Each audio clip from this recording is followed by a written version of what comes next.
New Thought Healing Made Plain. By Kate Atkinson Boehme. Introduction. In 1902 I wrote a book entitled Mental Healing Made Plain. Today, 16 years later, I have written another, New Thought Healing Made Plain. The earlier book compared to the later is a tiny mountain rivulet, while the later is like a deep, wide river that had its birth in the rivulet. The stream of my thought has, in the passing of 16 years of meditation and experience, grown to larger proportions, and yet I find upon rereading the first book that I still hold the same ideas, but see them in broader perspective and in clearer light. The later book contains very little of the subject matter of the former. Here and there a phrase or a paragraph, occasionally a helpful illustration or incident, and that is all. On the other hand, the latter book contains much that is not even hinted at in the former. I rejoice that I find nothing that I would contradict or unsay in my earlier writing, nothing that a larger experience would prove to be untrue, for this convinces me that I have uttered truth, since truth, like God, is not subject to change or shadow of turning. Faithfully, the author. How do you find this book? Any thoughts about the book or the author? Any suggestion for improvement? Please take a moment to share your thoughts in a comment. If you like it, share it with your friends who might enjoy it as well. Subscribe to keep in touch. Visit CompleteAudiobooks.com for more quality content. Chapter 1. What is New Thought Healing? If you are at all observant of life and its happenings, you will admit the fact that your thought affects your body for good or ill. You have discovered that worry, fear and anxiety lower your heart action, deaden your circulation, give you indigestion, headache, neuralgia and other ailments. It is said that a reiteration of worried thought beating on the same brain cells wears the cellular tissue so thin that finally it breaks, usually resulting in death. Even if the result is not so serious, a long siege of worry usually ends in a spell of sickness, which, by the way, is a preservative effort of nature, as it turns worry into a new channel, so that it beats on a different set of brain cells, or, better still, stops worry altogether, for when one is very sick, the usual causes of worry do not matter much. In fact, nothing matters but the physical suffering and how to get rid of it. This is a mere hint at the many ill effects of thought upon the body.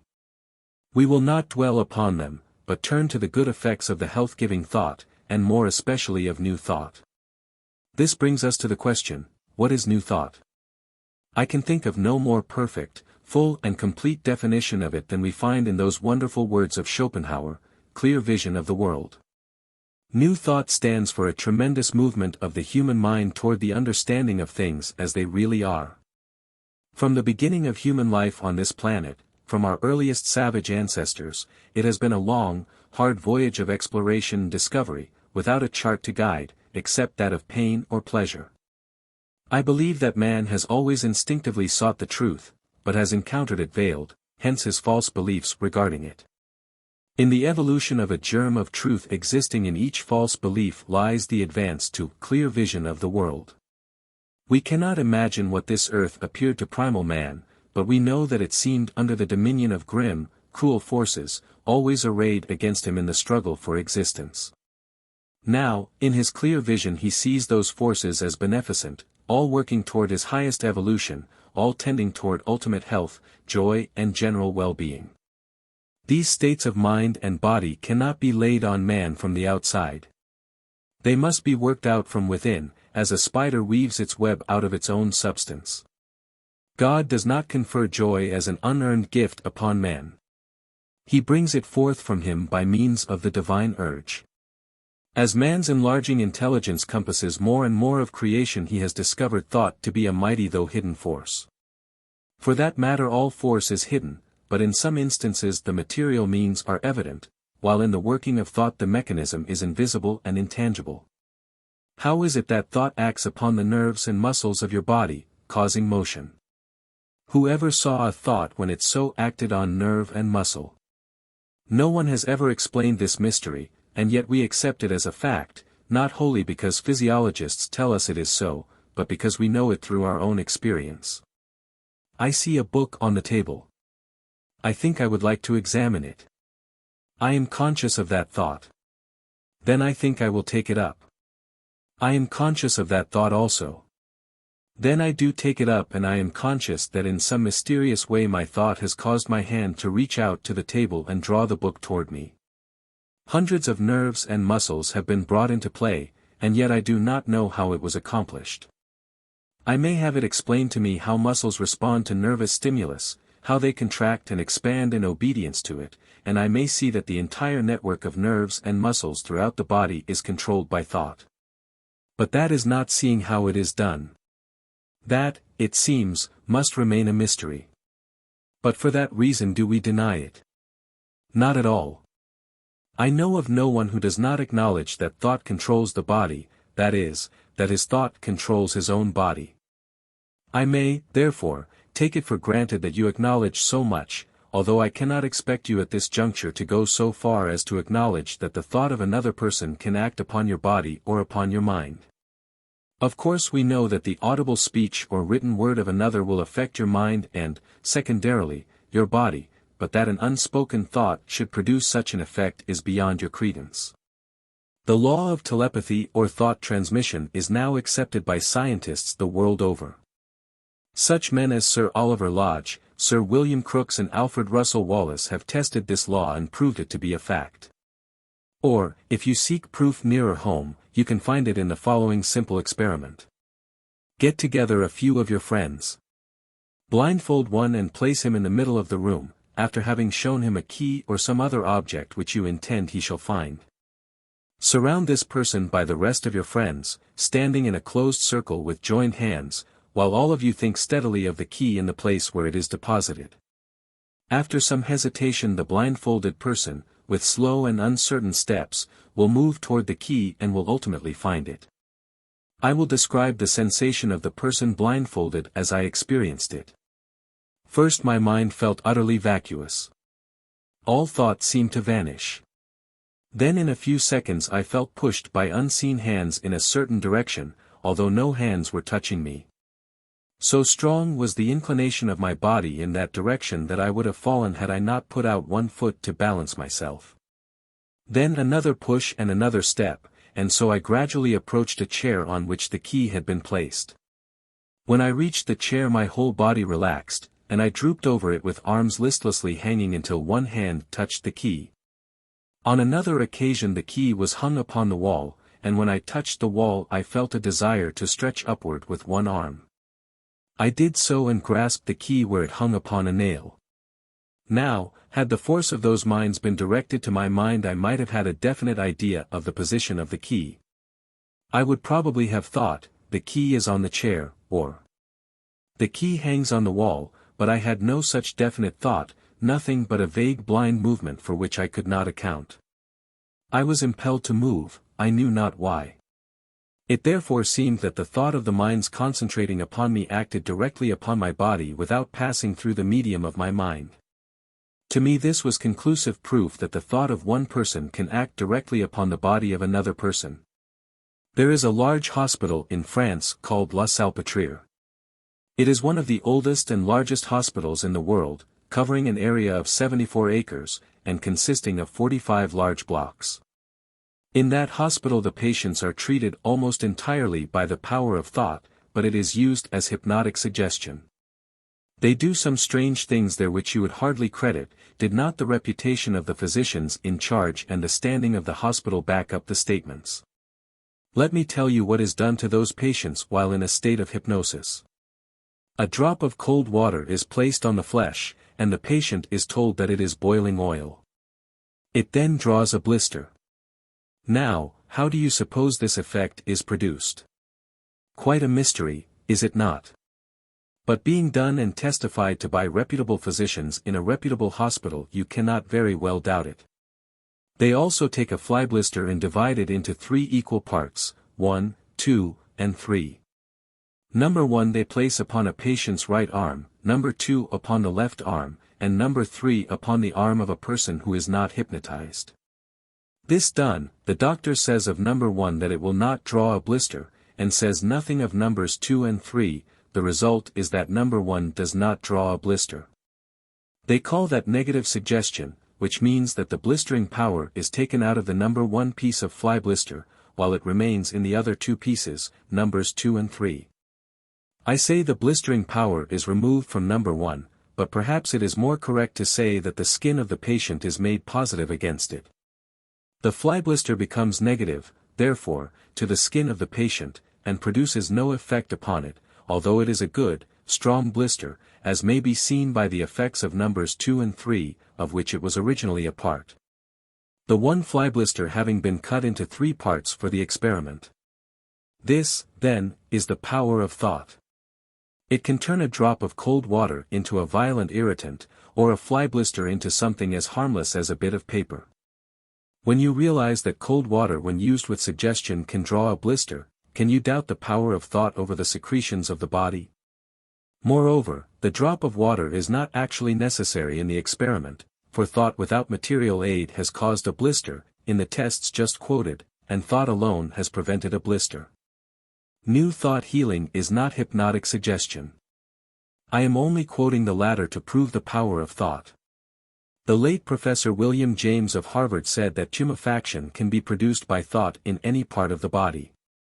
On the same principle, applied in the opposite manner, tumefaction can be removed by thought. Dr. Elmer Gates of Washington proved to me conclusively that blood can be sent here and there through the body by simply turning the thought upon it and directing its current. This he showed me by actual experiment. Other men of science are giving out quite as remarkable statements, and their word must go for something. You accept a great deal on the evidence of chemists, astronomers, and naturalists, and the evidence in favor of the power of thought is just as convincing. No one who investigates thoroughly can doubt it. I think perhaps the greatest obstacle to our believing that thought can pass from one mind to another is that there seems to be no material agent of transmission, no vehicle for travel. But there is. It is a refined matter in the form of ether, and on this ether thought travels. There are things we may not detect with our senses which nevertheless exist, and this ether is one of them. Who would have supposed, some years ago, that today we should be telegraphing without wires? A transmitter is set up in New York and a receiver in Boston, or any other 2 points, and the message goes straight from one to the other. Why then may not a message travel on the ether from healer to patient? The healer is the transmitter and the patient the receiver, the message going straight and true from one to the other no matter how great the separation between the two. A telepathic message goes from here to England, Finland, Australia, South Africa, or wherever the receiver, in the form of a patient, is located. It takes weeks and months for letters to go to those distant points, but thought goes in an instant, like an electric flash. We have an electrical thought power, and we live in an electrical age. Greater wonders still are to be revealed in the coming years. It is not the message sent from healer to patient that heals. It is not the thought of the healer that heals. What is it, then? It is the Spirit of God dwelling within the patient himself. And why does it not heal without the intervention of a healer? Sometimes it does, and again it needs to be called into expression by the faith and realization of another mind, such as the mind of the healer, one that has superabounding faith in the power of spiritual healing. While the Spirit of God is all-powerful, it must flow through certain channels in order to do its work, and those channels are mental processes. For that reason we formerly used the term mental healing, but have discarded it, as it does not suggest the spiritual principle at work. Mental processes are dead and automatic unless infused by the life of the Spirit, as I shall show you in the next chapter. Spirit is formless, but it takes upon itself form when it creates a tree, a flower, a planet, a man or an insect, yes, or a thought, for thoughts have form, although invisible to the physical eye, as are myriads of other forms in the universe. Being of finer matter than the retina of the eye can register. Thought forms are ensouled with life and intelligence and they perform a wonderful work in healing disease and unhappiness. When I said that the thought of the healer does not heal the patient, I should have added that it has an influence for good upon the patient in that it calls forth its correspondence in the mind of the patient, as, for instance, thoughts of courage and hope call into being thoughts of courage and hope in the patient, and these thoughts are conducive to health and happiness. Thoughts of faith going from healer to patient arouse faith in the patient, and that is instrumental in healing, so in that way the healer is an agent in the cure. But what I wish to impress upon your mind is the fact that you are as close to the divine healing power as the healer, and that when you learn to open the channels of your thought to its influx, it flows straight from God through you. The true healer is, therefore, a teacher, both consciously and subconsciously, teaching consciously by means of lessons and subconsciously by means of thought transmission, by the sending out of thoughts of truth and love. Suggestion is not hypnotic control of necessity, but is merely thought transmission. The Medical Summary of Philadelphia says editorially, suggestion is the moving power in the treatment of disease. Experienced practitioners habitually employ it to advantage of the patient. Prudent friends and callers at the bedside practice suggestion by taking with them the assurance of better things to come. A word of cheer, the reassuring smile, inspire hope, this, too, is suggestion. Rheumatic rings, magnetic healing and divine healing all have their taproot in suggestion. If, with ability to diagnose disease, and without the aid from coal tar sedatives and opiates, the physician can relieve such maladies as headache, lumbago, sciatica or the anguish of rheumatic joint, duty imposes the obligation to do so. This shows the trend of the more advanced and liberal in the medical fraternity. They, with us, are coming into a clear vision of the world which involves the seeing of finer curatives than we find in drugs. You see, the world keeps moving on, and no conservatism can stop it. One system gives place to another. Different schools of medicine have put in their claims, had their day, and vanished to give place to more effective ones.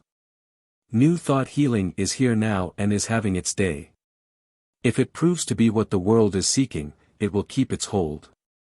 If not, it will give place to something better.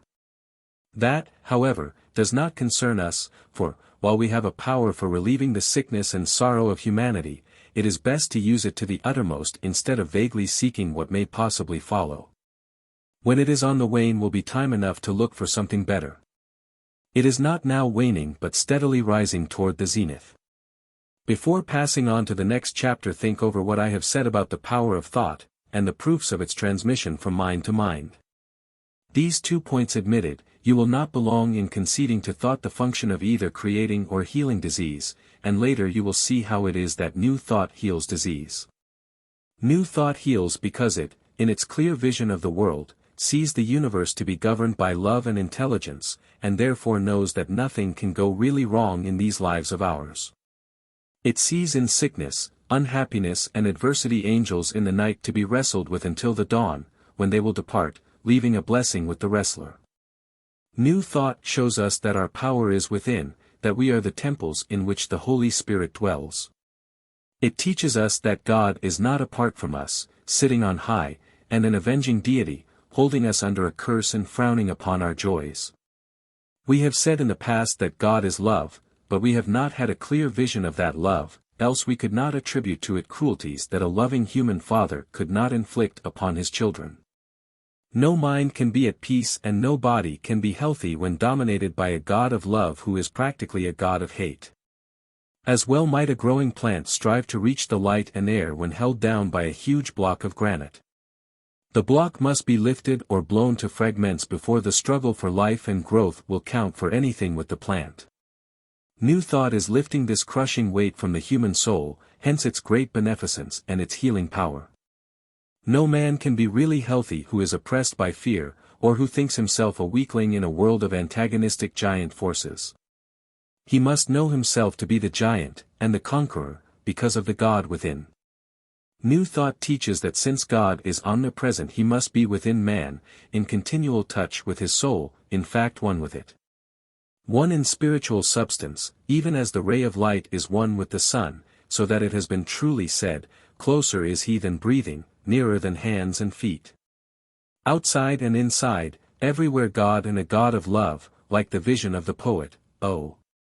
The little birds sang east, and the little birds sang west, and I smiled to think God's greatness flowed around our incompleteness, round our restlessness, his rest. Chapter 2. Thought is a force. The force or energy that upholds, sustains and moves the universe is silent and hidden. We only know of it through its expressions, which are many, and thought is one of the finest and most powerful of these expressions, but thought itself, although an expression of world energy, is not sufficiently expressed or outpressed, to become visible to the natural eye. It has form, but that form is invisible. It is unseen and unheard until it has expressed or outpressed itself in writing, printing or speech. The fact before us is this: thought is a force, even when it has not found expression in written or spoken word, and thought is an outflow from God or the infinite and eternal energy. Thought is the essence of all things, that is, every living thing is an embodied thought, a thought form clothed in matter. It may be said that thought forms clothe themselves in matter. Shall we then think lightly of thought? Shall it be vaporous and unreal to us? Not if we have clear vision of the world, for we shall then see thought as something more real than those material things we know as houses, clothes, food and drink. We who desire to work in thought substance must know something of its nature and possibilities, as the artist must know something about the mixing of colors and laying them upon the canvas. If you wish to run a locomotive, you must acquaint yourself with all its parts and learn their relation to each other. You must practice running your engine until you are expert in its management, before you are prepared to take out a train without accident. On the contrary, we have attempted to run a human engine of which we knew little or nothing, and naturally we have had our mishaps which we called diseases, and our engines have been in the repair shop far too much of the time. If the master engineer, the universal mind, had not occasionally given us a command or word of advice, there might not have been anything left of our engines to take to the repair shop. The human engine is more complicated and difficult to understand than its iron brother, but it is possible to learn all about it and to keep it under perfect control. It takes time and study and perseverance, of course, but it is time and study and perseverance well spent. In fact, it could not be better spent. Is there any study that can compare with it? I should say not. Indeed, it may well be made the first of all studies, for without health, peace of mind, and the ability to master circumstances, what can we accomplish in any direction? Our unevolved powers are greater than we can imagine, and to evolve those powers the acme of the new thought ideal. We are like the man who desires to run an engine and seeks to gain the requisite knowledge for his work. He must experiment, and so must we. He must find the motive power and learn to use it, and so must we. He must be able to increase that motive power, and so must we. But here the analogy ends, for while the power of an engine has a limit, the human engine has no limit. We are veritable giants when our powers are brought to the surface. They lie within us like seed germs awaiting the touch of life, as in a tiny acorn lies concealed the mighty oak. I once saw a slender, delicate little fellow, who had been without food for a week, perform a feat that would have tested a Samson. He had been thrown into a hypnotic sleep in a public hall and kept under the strictest surveillance during the 7 days of his fast. At the end of the week he was placed in a chair and held down in it by 6 strong policemen. Then the man who held him in hypnotic control gave a signal, and the little, frail creature sprang up and threw off those powerful men as though they had been insects. Where did his strength come from? It was certainly not resident in his flabby muscles. I have seen many exhibitions of this kind, but the one just quoted occurred in a small town, and reputable citizens, among them several physicians, testified to its genuineness. While the policemen who figured in the test were the regular officers of the town, so there was little or no chance for fraud. When I was a member of the Society for Psychical Research in Boston, I saw 2 hypnotized subjects impersonate Bill Nye and a political orator. Dr. Pfeiffer was the hypnotic operator, and he simply suggested to the one that he was Bill Nye and to the other that he was on the stump in the interests of his candidate. The speeches began and continued simultaneously, and it was difficult for us to follow each speaker, but we heard enough to know that the pseudo-Bill Nye was irresistibly droll and very original. His witty eloquence flowing in a steady stream to the end of his long address. The stump speaker was just as good in his role, and it seemed remarkable to me that each should excel in his own adopted style of oratory. Both men in their natural state of mind were very ordinary, hardly up to the mediocre in their degree of intelligence, and yet when under hypnotic control each excelled in his line, each differing diametrically from the other. The operator could not have given more than a mere suggestion to each, for to have given to one speaker his discourse word for word, he must have been an unusually fine orator. While to have given the two addresses simultaneously would have been a feat to be undertaken only by an East Indian adept. What, then, was the inference? Each speaker must have tapped for himself the source of his inspiration. In some inscrutable manner the suggestion to the one that he was Bill Nye must have brought him in contact with Bill Nye's current of thought. He must have tapped it, as it were, while the stump speaker must have tapped the current of stump oratory. These instances and many others that have come under my observation have led me to think that under certain conditions we come in touch with other minds. And also with a great reservoir of life and mind containing all that we desire to express of strength, vitality, health, harmony, opulence and beauty, of even more that we cannot now imagine. We have but to open the channel and it will flow through us. I would not advise the channel opened by hypnotism, for that calls for an injurious negative state, and brings many evils in its train.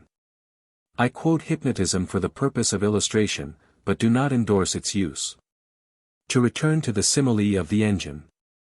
We see it on the track, a motionless, lifeless thing, awaiting the touch of the engineer's governing hand. He opens the throttle and away she springs, a creature of life and power. Is it a miracle? No, an everyday occurrence, and yet a matter of law, a matter of adjustment, a matter of scientific certainty.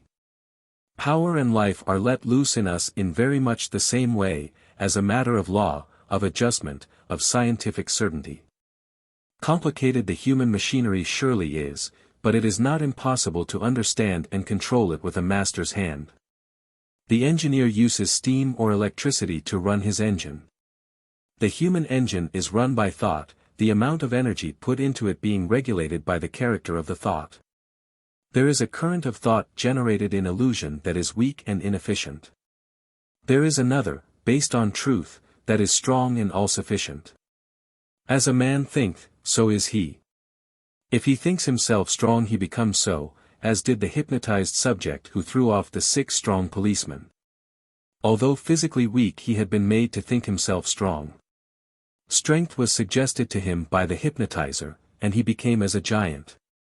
The suggestion opened the way to the universal energy, which flowed through him and made him strong in spite of his feeble body.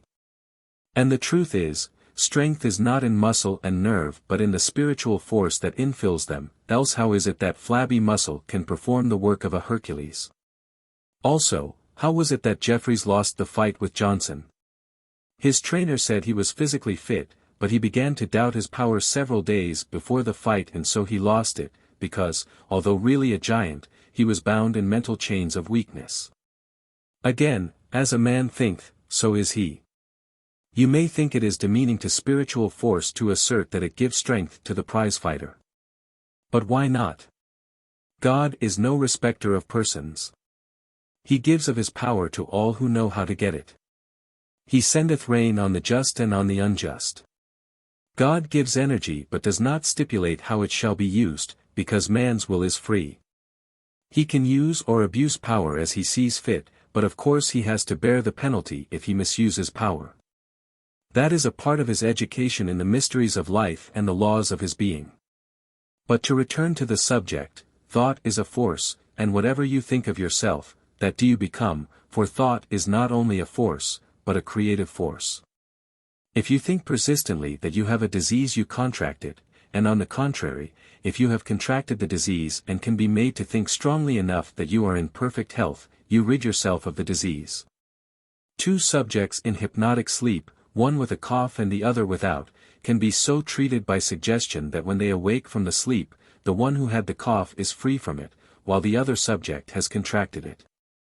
This is a singular fact but full of meaning, showing you how illusory are the diseases of the body and why new thought can heal them. You may have some internal trouble and you may think it is a cancer. If you think so persistently it will turn out to be a cancer, no matter what it was originally. Or, on the other hand, you may actually have a cancer, but if you can be made to think strongly enough that you have not won, the cancer will disappear, on the same principle that the fly blister, when subjected to negative suggestion, loses its power to affect the skin. But how can you be persuaded that you have not a cancer when you know by every indication that you have one? Ah, but have you? That is the point. It depends upon what you regard as you. If you are your physical body, why then you have the cancer. I shall not dispute that evident fact. What I do deny is that you are your physical body, and instead I declare that you are a birthless, deathless, spiritual identity, having the power to put on and throw off your physical envelope. In the course of your evolution you have had many of these physical envelopes, vegetable, animal, and, perhaps, human. One after another you have cast them off, like the chambered nautilus, leaving your outgrown shell by life's unresting sea. Your present shell is constantly changing, and if it has a cancer now, it need not have one if you gain sufficient control over your body to cast it out. When I say, if you gain sufficient control over your body, I suggest that you are something above and superior to your body. Else how can you control it? As long as you think of yourself as your body, or your body as yourself, you cannot establish any claim of superiority or command over any of its states or activities. When you deny that you have a cancer, you are speaking of the real self that is you, the self that is in the image of God or the externalization of God, for an image is an externalization of a thing. This real self has no cancer or any other defect or disease. As you realize this, your thought becomes exalted, becomes positive in character, and easily controls the body. Thought, when exalted, increases in force, because it holds more of the divine energy. It can then heal your body. And what is true of healing disease of a physical nature is also true of healing disease of the mind. All worry, fear, apprehension, grief, weariness, mental trouble of any sort, is a disease of the mind, and subject to the control of divinely energized thought. I can feel within myself how it is true that the real self is not touched or deeply hurt by sorrow, trouble or adversity. As Emerson says, what opium is instilled into all disaster, the only thing grief has taught me, is to know how shallow it is. While I was thinking how best to explain this great truth to other minds, I was led by the Spirit to read an article by M.E. Carter in the Humanitarian, a part of which read as follows. Some years ago, while at Greenacre, I saw a picture that impressed me deeply. It was painted by an idealist, a girl only 19 years of age. The picture represented a beautiful head, the face being perfect in outline and color, but the large, dark eyes seemed to be looking far away, seeking with a hungry, unsatisfied expression something apparently unattainable. The face was inexpressibly sad with its beauty and earnestness. Close beside this head, with a cheek almost pressed against it, was another head, the face perfect in serenity and a study in its calmness and peace. Both were beautiful. But one left on the beholder a sense of hunger and anxiety, while in the other there was nothing to desire. The picture interpreted itself as one looked upon it. There in graphic outline was the oft-repeated story of the human being not yet awake to its divine self, hungry, anxious, sad, yearning for it knows not what. And all the time the divine self, the real self, the true being, close at hand, waiting for recognition. It is this true self of each one of us with whom, sooner or later, we must get acquainted, and whose presence we must learn to realize every moment of our lives thereafter. It will help you greatly to see in mind the two selves so well portrayed. One restless, sad, unsatisfied, hungry, anxious and longing for it knows not what, the other perfect in its serenity, and a study in calmness and peace. And remember, the other self, the true self, is very, very close to you, fairly touching you. Seek this real self and you will find it. Then will your troubles melt in air and your diseases fall away from you like the old plumage of a bird in molting time. You accomplish this with that force called thought, which is spiritual energy expressing itself in terms of mind. As Emerson said, when the spiritual energy is directed outward, then is it a thought. There you have the subject of this chapter on the authority of a poet, philosopher and idealist who stands high in the teachings of the New Thought. Believe me, the real you is a great self, as glorious as an angel, as radiant as the sun. Someone has called it the Shining One, a beautiful and fitting name. In your hours of exaltation, when you feel yourself move to great and wonderful achievement, and no height seems too high to scale, it is the Shining One irradiating your being. It is then actually speaking through you, and stirring you to endeavor. But the hour passes and you fall again into your negative, everyday self. Darkness and limitation shut you in while the Shining One withdraws behind the environing clouds. But, you know, the natural sun is often obscured by clouds, yet it will come forth again, and while obscured it is still shining, though its rays do not reach you. Take courage, for your Shining One is near you, though hidden, and it will surely illumine your life again. There is a state of consciousness that corresponds to the earth in shadow, and that is your present state, except for your occasional glimpses of the Shining One. In course of time the illumination will become permanent. Then you and the Shining One will have made your at-one-ment. Your evolution consists in learning and applying the laws of thought that shall clear your mind of clouds and darkness, due to the false beliefs descending to you from your ancestors and their primitive animal beginnings in the faraway past. I do not wonder that the Apostle said, "For now we see through a glass darkly, but then face to face." He thus prophesied the clear vision of the world that shall see things as they are, or face to face. Thought is the force that shall heal you of mental and physical disease and bring you health and peace. Chapter 3. The Subconscious Mind. Various writers use the term subconscious in different ways. With some it describes what I should call instead the superconscious, or what Emerson called the oversoul. That is not what I mean by the subconscious, for I use it to denote a product or result of the conscious. Taken in a large and general sense, the subconscious might be made to stand for all that is not conscious, but I consider that it makes the study of mind and its processes more understandable if we divide it and its functions into superconscious. Conscious and subconscious, the superconscious standing for that vast storehouse from which we draw our thoughts, and of which we know very little. The conscious standing for what we perceive to be the form of mental activity which we recognize as the human mind, and the subconscious, standing for automatic mental processes or habits, initiated, in the first instance, by the conscious mind. It is of the subconscious mind that I will speak in this chapter. To begin with, let us consider its office in controlling the involuntary action of the body, such as the beating of the heart, the circulation of the blood, digestion, etc. Any process in fact not immediately set in motion by the will. The act of walking is largely subconscious, but the direction in which one walks is generally dependent on the will.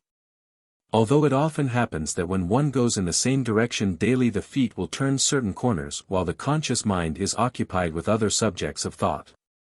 The subconscious mind is a bundle of habits, and its habits are of long duration. The subconscious contracts habits of disease. That is, a part of it gets to running irregularly, and keeps on so moving to the disturbance of the general physical harmony, until something happens to set it right, or all the other parts adjust themselves to the erratic action, compromising, as it were, for the sake of temporary peace. It is well known that the different parts of the body will change position to make room for an organ that is out of place, and though they could perform their work much better in their own proper places, still, after a little grumbling, pain, they settle down to business in their new quarters, and get on quite amicably, though there is always an element of discontent. They do not break out in open riot, but make the owner of the body in which they are ensconced feel somewhat uncomfortable. He knows that something is wrong with the servants in his house, but does not discover what it is. We have discerned the fact that the physical economy is regulated by intelligence, but have not learned that this regulating intelligence dwells within the organism itself. That it does is one of the strongest points in our healing philosophy. Long ago, in the early beginnings of life on this planet, that little protoplasmic form, the amoeba, had a natural desire for food. Impelled by this desire, it floated here and there, until it came in contact with the object of its desire, when it folded itself about that object, absorbed from it what it could assimilate, and released the balance. As time went on, its desire grew stronger and its need for more varied food greater, so that instead of letting its prey go quickly it held on to it longer, so as to extract from it more sustenance. This resulted finally in a settled, permanent contraction which converted the flat surface of the amoeba into a tube-like formation, the first nucleus of a stomach. But this stomach could not digest all that it had captured and held, for now it did not give up its prey, and how to get rid of the unused unavailable matter was the question in the amoebic mind. It did not think out the matter as we would do, but set to work to form ducts or channels that served as primitive bowels and kidneys. Later, to supply its growing needs, it formed the eyes, heart, lungs and other organs. Note that these organs owe their origin and growth to conscious action on the part of the creature projecting them.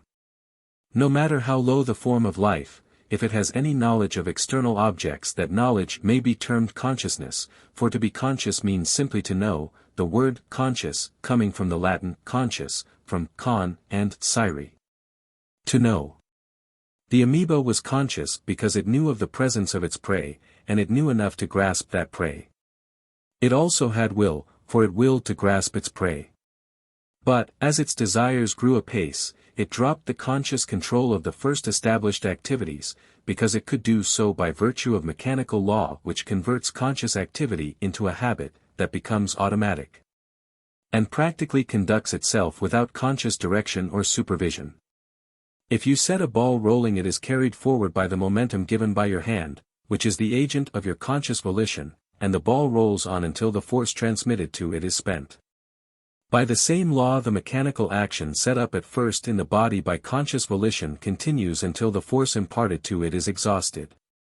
In this way our bodies are running on the motive power given to them by conscious volition in the long ago. As we pass from childhood to old age, we get farther and farther away from the original impelling force, and we finally run down, as in death, just as a clock would that needed winding. But, just so surely as the clock can renew its action when a new impulse is given it, just so surely can the human body do the same, and in so doing conquer old age and death.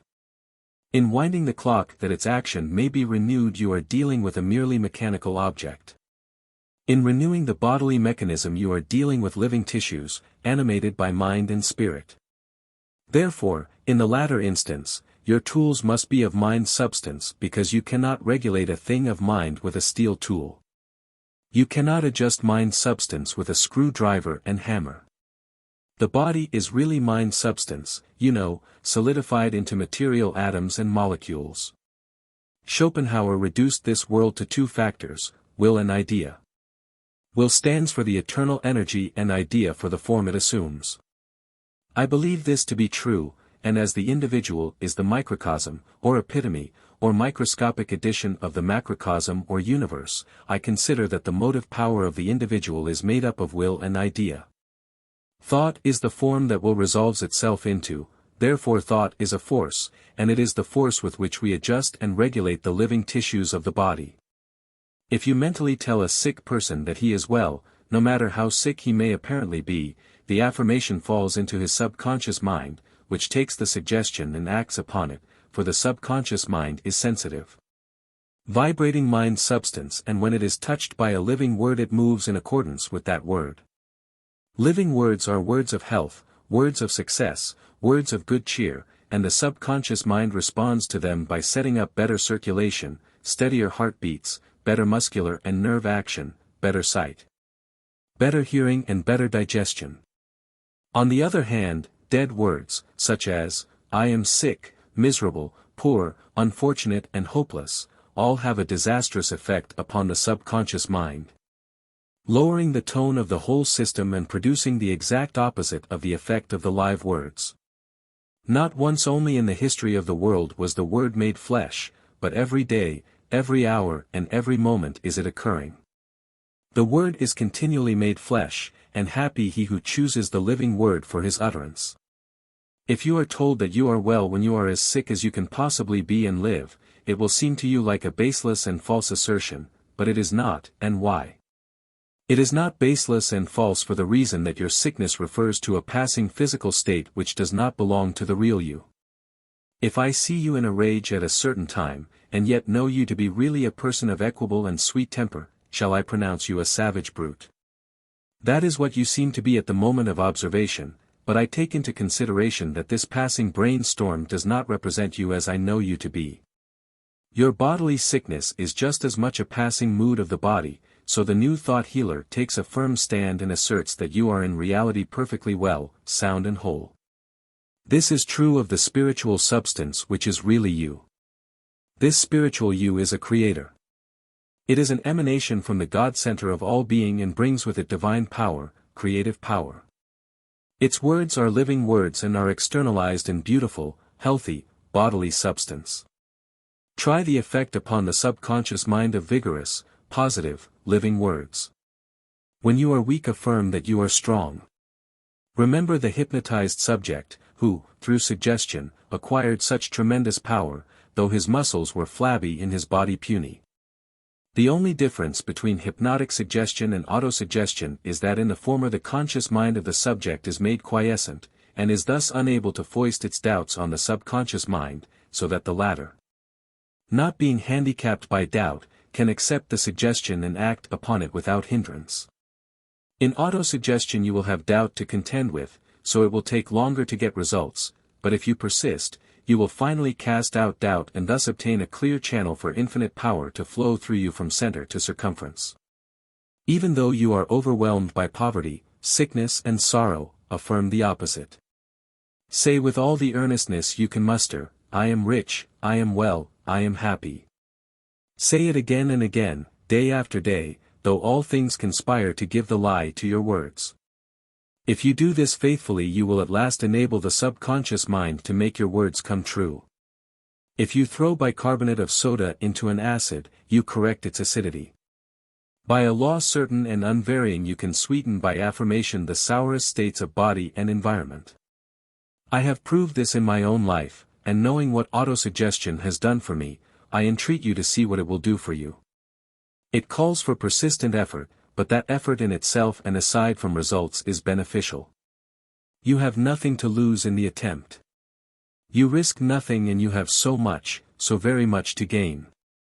We are too apt to think of the conscious mind as the whole of mind, not understanding that there are mental activities of which we are not aware, but the reasoning.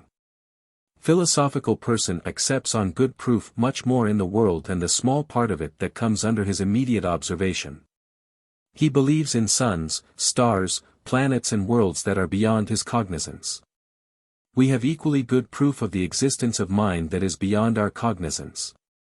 There certainly are mental activities that are carried on without direct volition from the conscious mind, and without our knowledge. When you were a little child, just learning to walk, you had to balance yourself very carefully on one foot while you lifted the other and took a step forward, often losing your balance and falling. After many trials you managed to keep your balance and were then able to walk, but even then you could not run and leap. Those were later efforts. The first attempt to walk led gradually to the later accomplishment. In the meantime the first effort at balance had become a habit, a something automatic that did not call for constant care and attention. Now you can walk and think about something else all the time. If every day you go to your place of business or to some other destination by the same route, after a while you will not need to think about your course, for you will turn corners unconsciously, and finally arrive at your office or other point, hardly knowing how you reached it. Your walking as mere muscular activity was subconscious, and that which sent your steps in one direction was also subconscious. Life is made up of these subconscious activities. Without them achievement of a high order would be impossible. At first you learned your letters with difficulty, then words of one syllable, then longer words. Then you learned the various parts of speech, nouns, verbs, adverbs, adjectives, pronouns, etc. For a long time reading was a matter of slowly spelling out words, but today you grasp whole sentences at a glance. You spell words no longer. All that work is done subconsciously, and with lightning rapidity. The late Professor James of Harvard, in his Psychology, stated that art would be impossible were it not for subconscious processes. You can see that this is so, for if the mind had always to busy itself with every detail in art which at first it apprehends with care and precision, there would never be free bold strokes of the brush. All would be cramped and labored like the writing of a child. The free sweep comes from the care given to the earlier detail which falls as a habit into the subconscious mind, and is thereafter executed by it. In my early study of the piano I was an impatient pupil.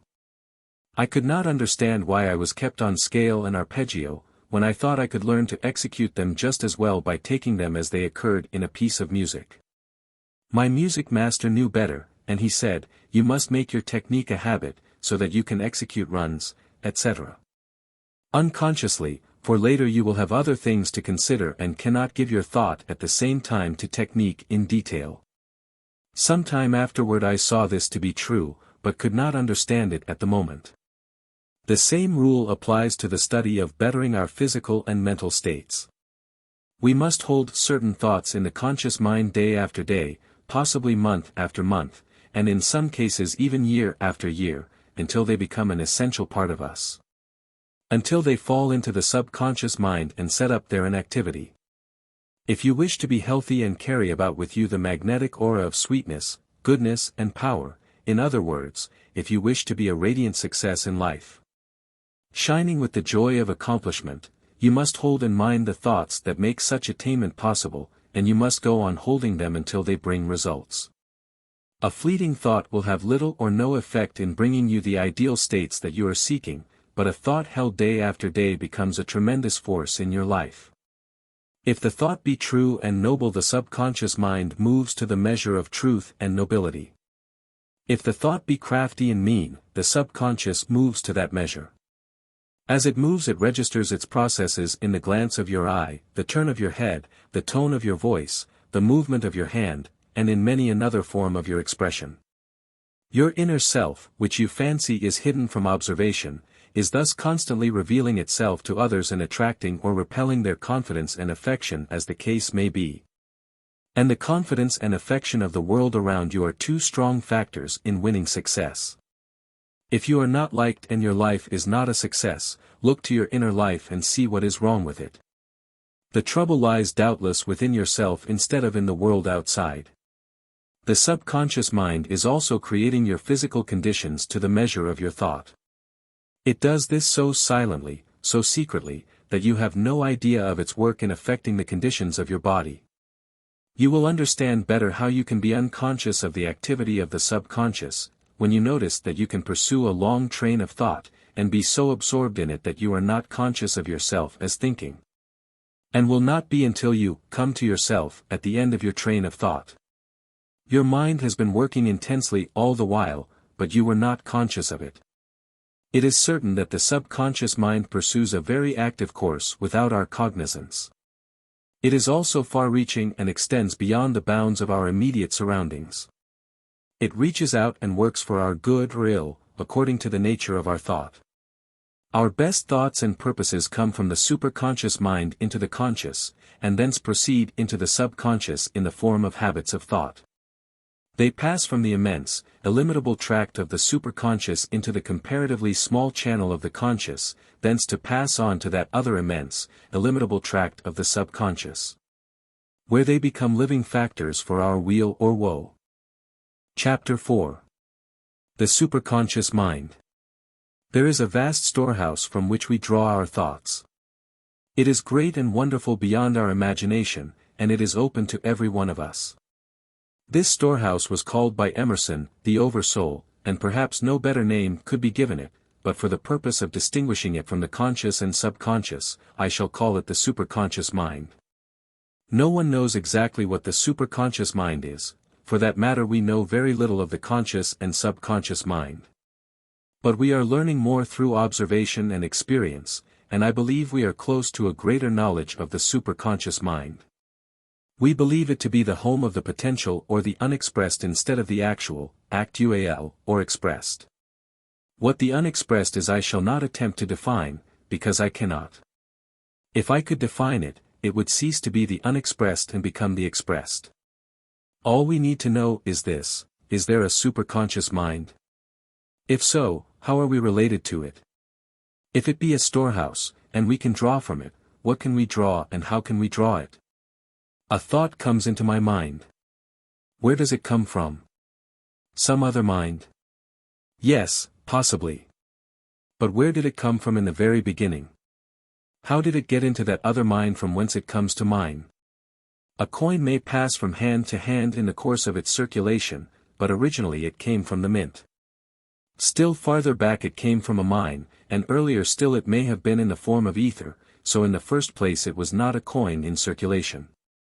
It is passed to me by another hand, but that hand did not make it. It simply passed it on. Our thoughts are transmitted from one to another, but that does not account for their origin. Where do they come from in the beginning? They come from the superconscious mind. What they are like before they are born into the conscious mind we know not, and it matters not. What does matter is that we get the thoughts and that they are the right thoughts to work out our health and happiness. We want something that shall move the machinery of mind and body, making it speed on merrily, singing as it does, instead of creaking, groaning and finally stopping entirely. Can we get it? Yes.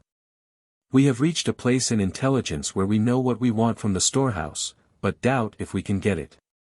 The doubt paralyzes our effort and we do not try to get what we want. Moreover, we would not know how to get it if we had courage to make the attempt. When we want anything in the material world we reach out the hand for it. This we cannot do in the mental world. There we reach out with the mental hand of our desire. Knock and it shall be opened unto you.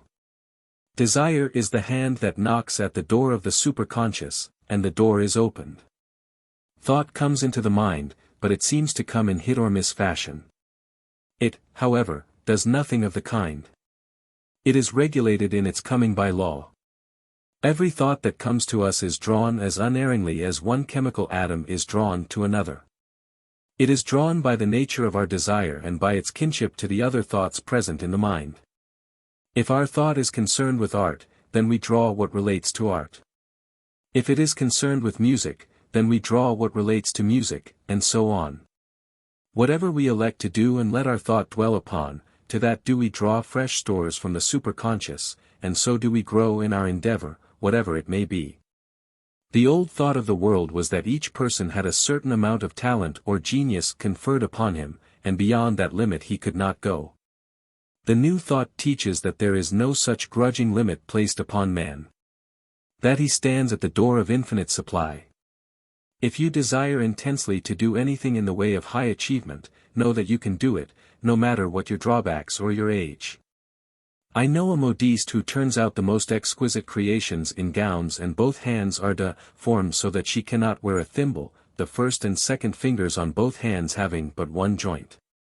Her deformity has lifted her from an ordinary seamstress to the plane of art, where she works out beautiful designs which subordinates carry into execution. I know also a woman who, at the age of 50, began the study of painting and at the age of 60 became a very fine artist, so you see, obstacles such as deformity and age vanish before the determined effort to realize one's desires.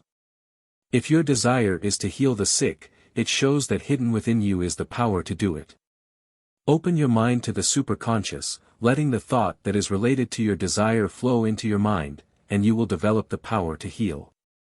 We are at all times open to the superconscious, but we can increase our receptivity by desiring to be receptive. We can also exclude from our minds all that is extraneous or foreign to our purpose, as one would remove the weeds from a flower bed. The healing thought comes down from the superconscious, hence the beautiful words of Carpenter, "Lo, the healing power descending from within, calming the enfevered brain and spreading peace among the grieving nerves." If you are suffering pain either of mind or body, repeat these lines, and desire intensely that the healing power shall descend. Then wait and fully expect that it will. When it comes it will feel like a fine, cooling shower falling gently upon your heated brain, while little rivulets of peace course along the suffering nerves and still their grieving. I know this to be so from actual and repeated experience. You have only to prove it for yourself. The superconscious is the realm of the divine. How then does it happen that thoughts of worry, of hatred, of dishonesty, and even of murder come to us from that source, if it indeed is the source of all thought? They do not. When a bright new coin comes from the mint, it is quite different from the same coin after being long in circulation and becoming worn and tarnished. But the analogy is imperfect and I will not follow it farther. No material illustration can convey to you what it means to open the mind to the influx of the superconscious. It means freshness, richness and fullness of thought. It means a rush of new purpose and a great tide of invigoration. It means everything good and delightful, my friends. You cannot remain sick if you are thus renewed and regenerated. You cannot remain poor if you are open to the flow of opulence. You cannot remain unhappy if you receive the inrush of love and joy. Concentrate all your power on the one effort to draw from this source of supply. Pray if you will. Why not? Prayer is the soul's sincere desire, uttered or unexpressed. You desire only good. If you desire anything less, it is only a mistake of your growing intelligence which will soon be corrected. You desire only good, and that exists for you in the superconscious, awaiting your call. How can you think yourself sick and miserable with all life's richest treasures at your very door? The new thought is helping you on because it does not deal in the old hackneyed thought of past ages, that is like old, long-used coin worn so thin as to be nearly valueless. It is giving out to you fresh coin from the mint, showing you new truth, for although truth is as old as the hills, and older, there is now a new presentation of it. It is telling you of laws hitherto undiscovered, by which you can improve and idealize your life in every particular. It is showing you how to apply those laws, and demonstrate results from their application every day. It is giving you clear vision of the world, and showing you that you have everything to live for. It is proving old age and death to be specters of false belief, without a shadow of reality. It is removing, one by one, all the bugbears of life that have filled your soul with terror and chilled the blood in your veins. It is proving that you have unlimited power of achievement. It is doing all this, and more.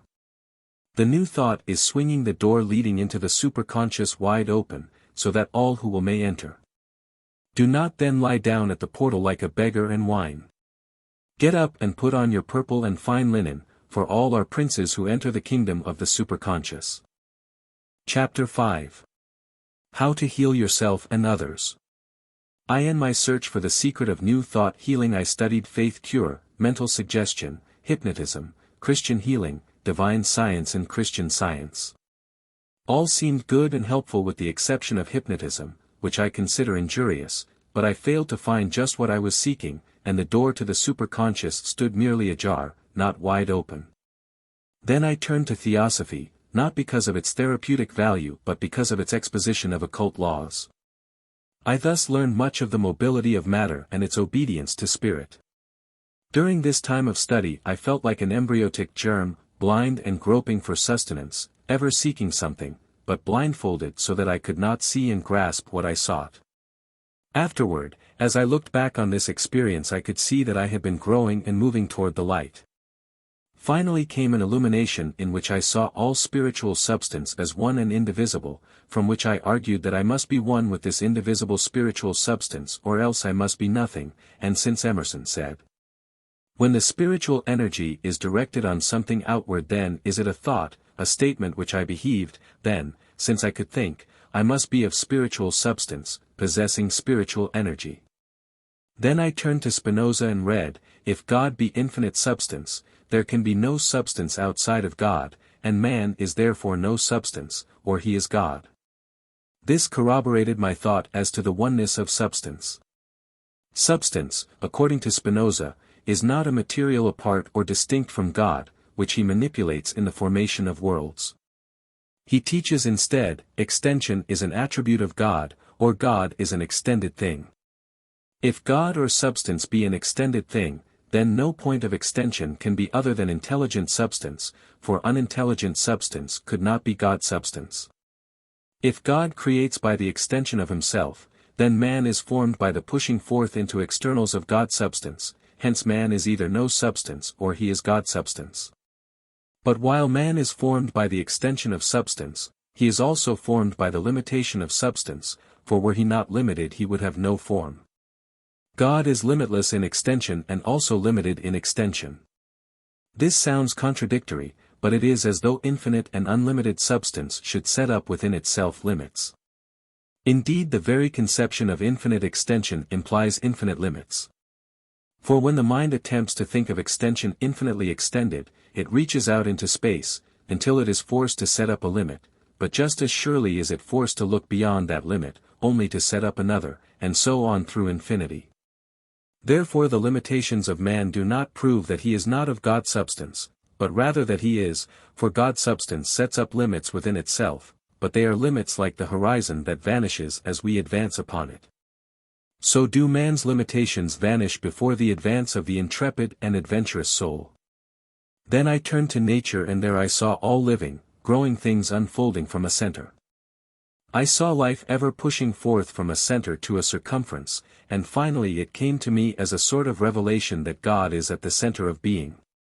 And from that center is continually extending his substance into creation as the sun extends itself in its ray. I saw that God is the living soul of creation, everywhere present in it and yet focusing in dynamic vibrations at the center of every seed and at the soul center of every human being. Then, for the first time did I have a satisfactory explanation of the manner in which God acts in our activities, and I understood why Fenelon said, "All that exists, exists only by the communication of God's infinite being. All that has intelligence, has it only by derivation from his sovereign reason, and all that acts, acts only from the impulse of his supreme activity. It is he who does all in all. It is he who at each instant of our life is the beating of our heart, the movement of our limbs, the light of our eyes, the intelligence of our spirit, the soul of our soul. That is exactly my conception of God. I believe that he is in the very beating of our heart, in the movement of our limbs, in the light of our eyes, and in the intelligence of our spirit, and that he is the soul of our soul. This places God within, does it not? Still, because God is immanent, he is none the less transcendent. He is the great, living spiritual presence within each one of us, and yet at the same time he is omnipresent. Electricity may be everywhere existent in the atmosphere, and yet come to a focus in certain places. This may seem an irreverent illustration to apply to God, but no natural fact can be irreverent, for God ensouls all nature. In order to heal yourself or others you must hold the right conception of God and of yourself, else you will not induce the flow of the healing current, or, I should say, increase its flow. For there is a natural power in all organisms that works for their betterment. It is called the vis medicatrix naturae, and it often heals the sick without aid from drugs or other curatives. In many cases, however, it needs help, and nothing helps so effectually as mental and spiritual reinforcement, for it is an intelligent power, and accepts suggestion. It can be intensified by affirmation or suggestion as to what it shall do for the organism. As thought is a force, or, as Emerson calls it, spiritual energy turned outward, therefore the healing word is mighty with spiritual vibrations. The power of the word is great or small according to the state of the mind projecting it. There are comparatively dead words, and there are live words. All depends upon the amount of spirit that is in them. To speak the word, then, is of no more avail than a passing breeze unless that word be alive with spiritual energy. And the way to fill it with spiritual energy is to first produce within yourself the mental state that calls forth the spiritual current from your center in God. You can do this because of the very nature of mind, for it is by nature formative, that is, it forms receptacles that the spirit fills with life. These receptacles are called thought forms. To illustrate, let us suppose that before you is a spring of water from which you would drink. To do so you must have a receptacle to catch the water and convey it to your mouth. You shape a leaf, or curve your hands into the needed receptacle, for one of some kind you must have to make use of the water. Or you bend down and place your mouth to the stream, in which event your mouth becomes the receptacle. Not in so mechanical a manner does the mind shape its thought forms for the receiving of spirit, but nevertheless it does shape actual forms, and those forms are thoughts that are images or pictures of truth, and the deeper, broader and more capacious those thought forms, the more spirit do they hold. You need, therefore, to examine your mind to see what your thoughts really are. I mean, you should see what you think concerning God, concerning yourself and concerning the world in general. If your thoughts are shaped according to reality, or what really is, then you have good mental forms for the receiving of spirit. Otherwise you have not. When I speak of the receiving of spirit, I do not mean that spirit is a something separate and apart from you. Spirit is at the center of being, and as it flows outward into externals it produces you, first in your inner self and then in your outer self. This outer self is an outer part of your mind, and it is this which is formative. It is this that shapes thoughts for the receiving of spirit. Let me illustrate more fully. Suppose a liquid, plastic substance should solidify at its boundary lines, thus forming cells or receptacles into which the liquid part of the substance continued to flow. This would describe, as well as any material terms could, your actual oneness with, but apparent separateness from, spirit. At the center is spirit, liquid, plastic, flowing, so to speak, although this does not really define it, and as it flows outward to the circumference of your mind and body, it solidifies into form, making thus receptacles for itself to flow into. First becoming thought forms, and later, body cells. In itself spirit is formless, but it evolves forms out of itself in which to hold itself. It builds forms as the spider weaves its web out of its own substance, and then dwells in the web, made out of itself. Water is one with the ice that is formed on the surface, and thus is your mind, with its thought forms, one with the spirit. Your body, with its tissue cells, being an output from your mind, is also one with the spirit. You cannot think at all without making some kind of a thought form, and that thought form is either receptive or non-receptive to spirit. If all your thought forms were receptive, you would always think live thoughts and be full of health, joy, and all the good things that come from spirit. Your evolution consists in consciously creating new and better thought forms. Had you started in life with the right beliefs, you would have been an automaton instead of a living, growing creature, so do not deplore your mistaken beliefs, but set yourself gladly to correct, revise and remodel them. The process of thinking is largely mental picturing. What you think you picture mentally, and what you picture mentally is the form your thought assumes, for, as I have said before, mind is formative.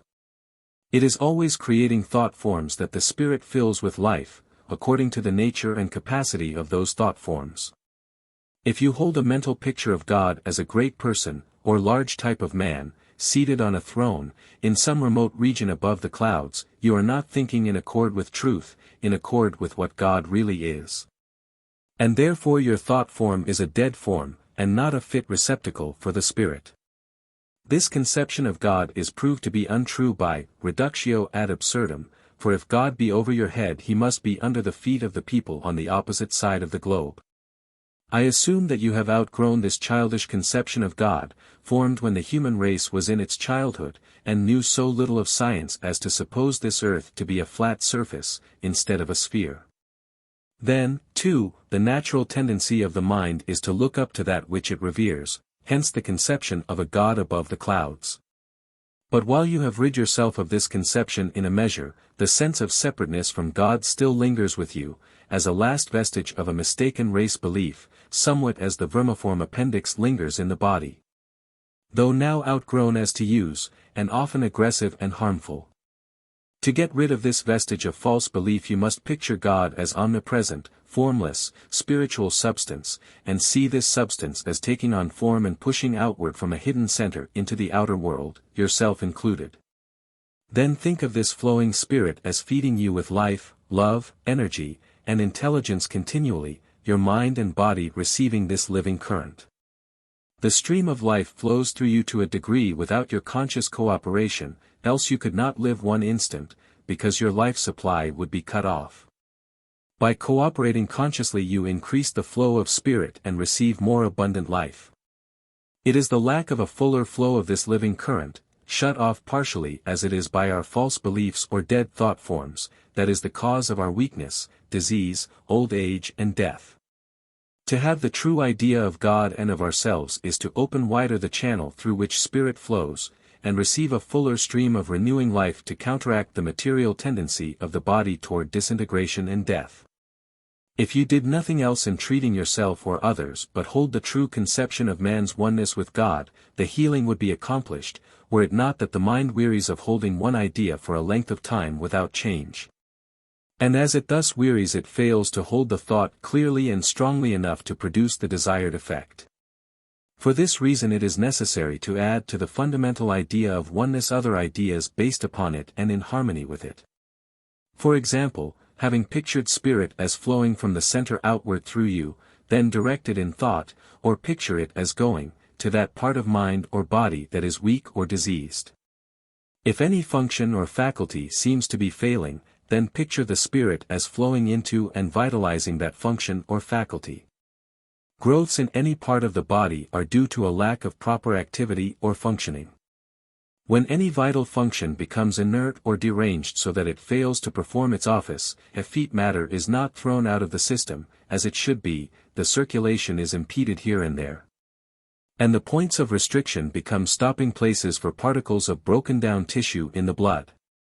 You know what would happen if a stream of water were arrested in its course. The water would become stagnant, and there would be a precipitation of whatever sediment the stream contained. Then, if the current sought outlet and made a detour in order to get it, the sediment would remain where it was deposited, for the motion of the turning current would be sluggish, slow, and without sufficient force to flush away the deposit. Surgeons have many technical terms that they use in describing the origin of tumors and malignant growths, but when given in simple language it amounts to what I have just stated. In treating a growth or congestion, picture the stream of spirit as playing upon it and dispersing it. Hold also the thought, it is melting away. Say this many times daily, and as you fall asleep at night. Keep this affirmation in mind day after day, and night after night. The same treatment applies to goiter. In diabetes, picture the spirit as a living, electrical fire, such as appeared to the apostles. See this fire as searching the kidneys and bladder and burning up the sugar in the urine. I know of a case in which an elderly man with a long-standing case of sugar diabetes was healed by this treatment in 1 month, so that upon examination of the urine not a trace of sugar was found, and it never returned. I have also proof of a case of kidney trouble of 40 years' duration that was healed in a few months by this treatment. The same method destroys the uric acid that causes rheumatism. Should there be weakness in sight or hearing, a simple, easy, and most effective treatment is to picture the spirit as flowing to the eyes or ears and revitalizing them. Treatments are like inventions. What we want in them is a lack of superfluous detail, simplicity and adaptation to an end. In these days when we are learning to economize motion, we must also learn to economize words. The spirit does not hear through much speaking. It acts upon the merest suggestion. I am sometimes asked if the word of healing is some special word. It is not. It is any statement of health and well-being. If you formulate words in your own way, they will be quite as effective as the set phrase or formula given you by a teacher. It is well enough to accept and use such formula until you are able to frame one of your own, but no longer. The sooner a stated formula takes a new form in your own mind, the greater its vibratory power, and the more spirit it calls forth. I am also asked if the word must be spoken aloud in order to be the spoken word. Not of necessity, for to formulate a thought in the mind is equivalent to speaking it, and a word spoken in the silence is surely not the audible word.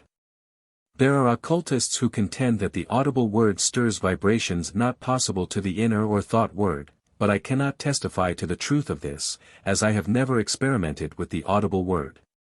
The silent word having been sufficient for my purpose and wonderfully powerful. To mentally affirm that spirit can renew any function of mind or body is to speak the word that shall be made flesh, or in other words externalized in mind, body and environment. That which creates any function can recreate or repair the same. The English surgeon, Sir William Gull, goes on record with these words. What shall the doctors do? Rest and be still. The workman that made the machine can repair it. A material machine sometimes gets beyond repair because it is made of matter that wears out, but the human machine never gets beyond repair, for it is made of living tissue, which, according to Dr. Carell of the Rockefeller Institute, never wears out if it is properly fed and cleansed, getting stronger instead of weaker as it grows older. Dr. Carell pronounces the animal cell immortal because of its power to renew itself, and we of the New Thought believe that spirit can vastly increase that power. God is the divine workman who constructed the human machine, and he can repair and renew it, for with the power of the Spirit all things that can be imagined are possible. Keep therefore before your mind this thought: God who made me can also remake me. When you fully believe that God can and will remake you, you will have a thought form receptive to the renewing, recreating current of life, and the effect will soon be evident in both mind and body. Bodily disease is usually attributable to an excess of dead material in the system, through having the mind clogged with dead thoughts, and thus causing their correspondence in the body. Children often inherit this state from the thought of some ancestor who has transmitted to them the diseased mental state causing physical disease. Such an inheritance can be annulled by the action of new thought upon the diseased one. In such a case one should picture the stream of spirit as flowing through the diseased body, cleansing it of all useless and dead atoms. In treating mental faculties, memory for instance, as you cannot form a picture of it, you will either have to designate it by name. Or you can say, I now picture spirit as flowing toward that faculty and vitalizing it so that it may do perfect work. In paralysis of mind or body, think spirit strongly into the paralyzed parts, giving life where there is now deadness. That dread disease tuberculosis, and others, whatever their nature, call for the same treatment that I have outlined in the few instances given. Specific details vary according to the case, of course, but the new thought healer must possess enough intelligence to apply the principle in varied forms to varied cases. The method is always about the same, very simple, directly to the point, and couched in as few words as possible. If you find yourself lacking in ability to reach your ideals along any line of endeavor, it shows that your mind needs a greater flow of spirit. Form a picture in your mind of what you wish to do, or state it in words, and then hold the thought that spirit is flowing in the direction of your desire. Spirit is not only life, but all that constitutes life, so that it contains the very essence of art, music, literature, philosophy, invention, mechanics, manufacture, commerce, metaphysics, or any of the myriad forms of human activity. You can take from the stream of life what you want very much, as a tree on the bank of a river can absorb through its roots the chemicals in the water that enable it to grow and branch out. Your ability, in like manner, grows and branches through what you receive from the stream of life. Do not get tense or excited in trying to help yourself or others, for that tends to pinch the channel and restrict the flow of life. The more you realize that God's inexhaustible power is yours, because of your oneness with God's substance, the more you will see that there is nothing for you to fear or be anxious about. You need not even fear holding the wrong mental picture in giving treatments, for since you fervently desire the right one, the infinite power, working through you, will help you to form it. The wrong picture of today will change its outlines and become the right picture of tomorrow. You cannot go far amiss if you bear in mind the image of the sun and its ray, or the ocean and its bay, as symbolizing your oneness with God. You can use the following statement of oneness and will find it helpful. I am open on my inner or spiritual side to the inexhaustible ocean of divine power. I flow forth from it and am one with it, as a bay is one with the ocean, or as a ray of light is one with the sun. In treating others, begin as you would in treating yourself, with a realization of your oneness in substance with God, for through this realization will come your power. Then substitute this other person for yourself, calling mentally his or her name, for this secures the attention of the subconscious mind to which your suggestion is to be given. Tell the patient mentally that he is one in substance with God and that the healing current is waiting his call to flow through him to bring him into perfect health. Then picture the healing current as flowing through the patient from his center in God. Later picture it as going specially to the diseased point and acting upon it, according to the nature of the disease. Should it be a fever, picture it as a cooling flood. Should it be great weakness, with coldness of the parts, picture the current as warming and vivifying. Be filled with loving sympathy for your patient, for love is the highest healing vibration. The patient need not be in your presence, for thought goes to any distance and there is really no separation in the omnipresent realm of mind and spirit. I know of cases of healing where healer and patient were separated from each other by thousands of miles. I know of other cases where a patient wrote to a healer and before the letter reached its destination the patient was healed. In which event the appeal from the patient instantly touched the subconscious mind of the healer and brought an immediate response. In such a case as this there is a strong sympathetic vibration and similarity of thought between healer and patient, so that appeal and response do not require the medium of ordinary communication. The mere process of giving treatment to yourself or others is quite simple. The difficulty lies, not in the treatment itself, but in the previous training of the mind to the needed state of power, by the eliminating of false beliefs and the establishing of true ones. A skilled and efficient healer can give a treatment in from 10 to 15 minutes. When a longer time is needed it is because the mind has not been able to concentrate upon the healing thought. Sometimes it takes a beginner an hour or longer to get in condition for giving a treatment. To go into the silence does not mean to banish all thought from the mind, for that is impossible. To stare at a spot on the wall and attempt utter vacuity of mind either brings on self-hypnotism or reduces to idiocy. To go into the silence does mean to free the mind from certain thoughts connected with cares, worries, anxieties, and all false beliefs of that nature, but you must not leave their place vacant, or like the unclean spirit recorded in St. Matthew 12-44, they will return bringing 7 more unclean spirits with them, and the last state shall be worse than the first. When you sweep and garnish your mind you must not leave it empty of occupants, but fill it at once with thoughts of truth, lest the unclean spirits return. In the silence your thought should dwell upon your immortal eternal being, the Shining One, and its oneness with God. This it is to be in the silence, to still the turmoil of mortal life and be alone with God. The external, mortal life implies activity, noise and bustle, hence the life of the inner self, alone with God, is called in the silence. In the silence the mind is uplifted to that higher plane where it sees man to be as diseaseless and deathless as God himself, for man, being of God's substance, has the attributes of that substance. From this high viewpoint of spiritual realization only can one heal the sick mind or the sick body, and indeed the sicknesses of the mind are quite as many and as serious as those of the body. False beliefs have the power conferred upon them by heredity and habit, but they can be cast out by the power of the Spirit. The truth shall make us free. Do not be disheartened if you do not get immediate results from your treatments. Sometimes results are long delayed, but they come at last if you are faithful and persistent. Think of Jacob who wrestled all through the night with God and in the morning won his blessing. Think of Job and his long-continued sorrows and trials, but by faith and patience he came into peace and prosperity. Bossuet says, God does not always refuse when he delays. He loves perseverance and grants it everything. And why?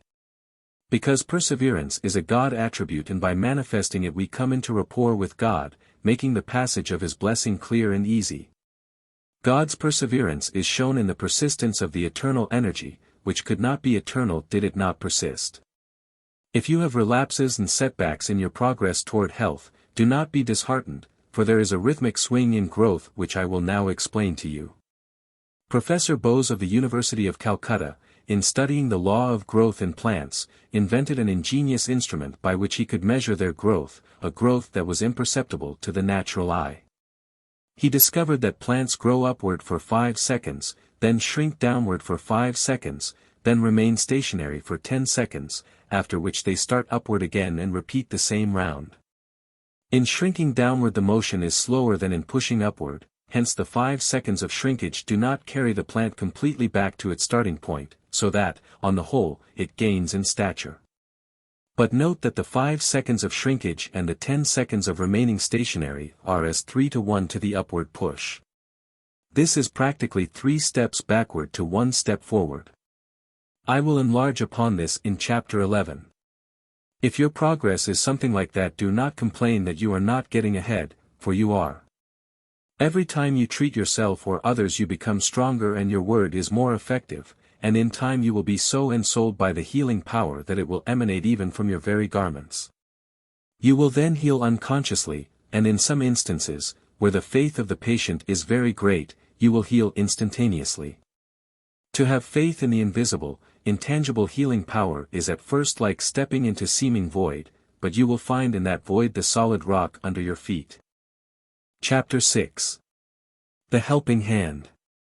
Do not think you stand alone in sickness, weakness, poverty and misery, for you are encircled by love and you lie in the lap of wisdom.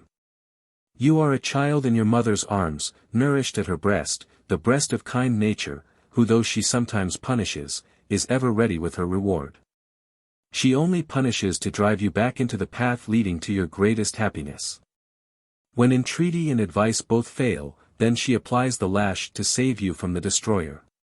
There is a natural healing power called the vis medicatrix naturs. It is generally known only as a function working for the good and preservation of the physical organism, but the New Thought practitioner views this physical functioning as only one phase of an infinite, universal power, working to bring the ideal into manifestation. The single phase known as the vis medicatrix naturs is wonderful, while the entire principle, at work through all creation, is great and marvelous beyond our present comprehension. We may well study this principle and learn all that is revealed of it at the present time, for such knowledge will increase, and we shall finally see that the entire universe is moving toward ideal states. And that man's dream of heaven may be realized here on earth. The universe could not reach perfection until its parts are perfect. A perfect fabric must be made of perfect warp and woof. If threads are uneven and defective, the whole fabric will be uneven and defective. The perfection of a whole presupposes the perfection of all its parts, therefore, when the universe reaches the ideal state, its every part must be equally ideal. This involves perfection for you, for me, and for all humanity. It means a steady growing into better and better states, which are naturally happier and happier states. Vis medicatrix naturs is a Latin term for the healing power in nature. If love did not govern nature, then no such healing power would be vested in it. This power heals wounds, knits broken bones, throws out poisons, renews vigor, and by devious ways restores the body to health, even when such restoration may seem utterly impossible. This healing power does not stop with the body, but is operative in healing mental wounds and mental suffering of all kinds. It also extends itself to circumstances and environment, because circumstances and environment are an extension of the individual, as the odor of a flower is an extension in fine particles of ether of the flower. As an odor corresponds exactly to the nature of the flower, so does the extension of the individual, as represented by circumstances and environment, correspond exactly to the life and thought of the individual. There are states and conditions of environment that correspond to the ailments of the body.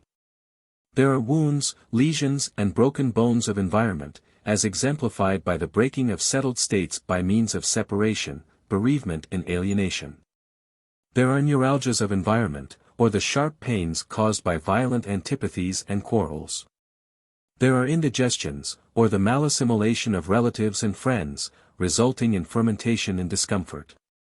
There are catarrhs, congestions, fevers and other diseases of environment quite as actual as those of the body, and the healing powder of nature is fortunately as effective in its action upon diseases of environment as upon those of the body.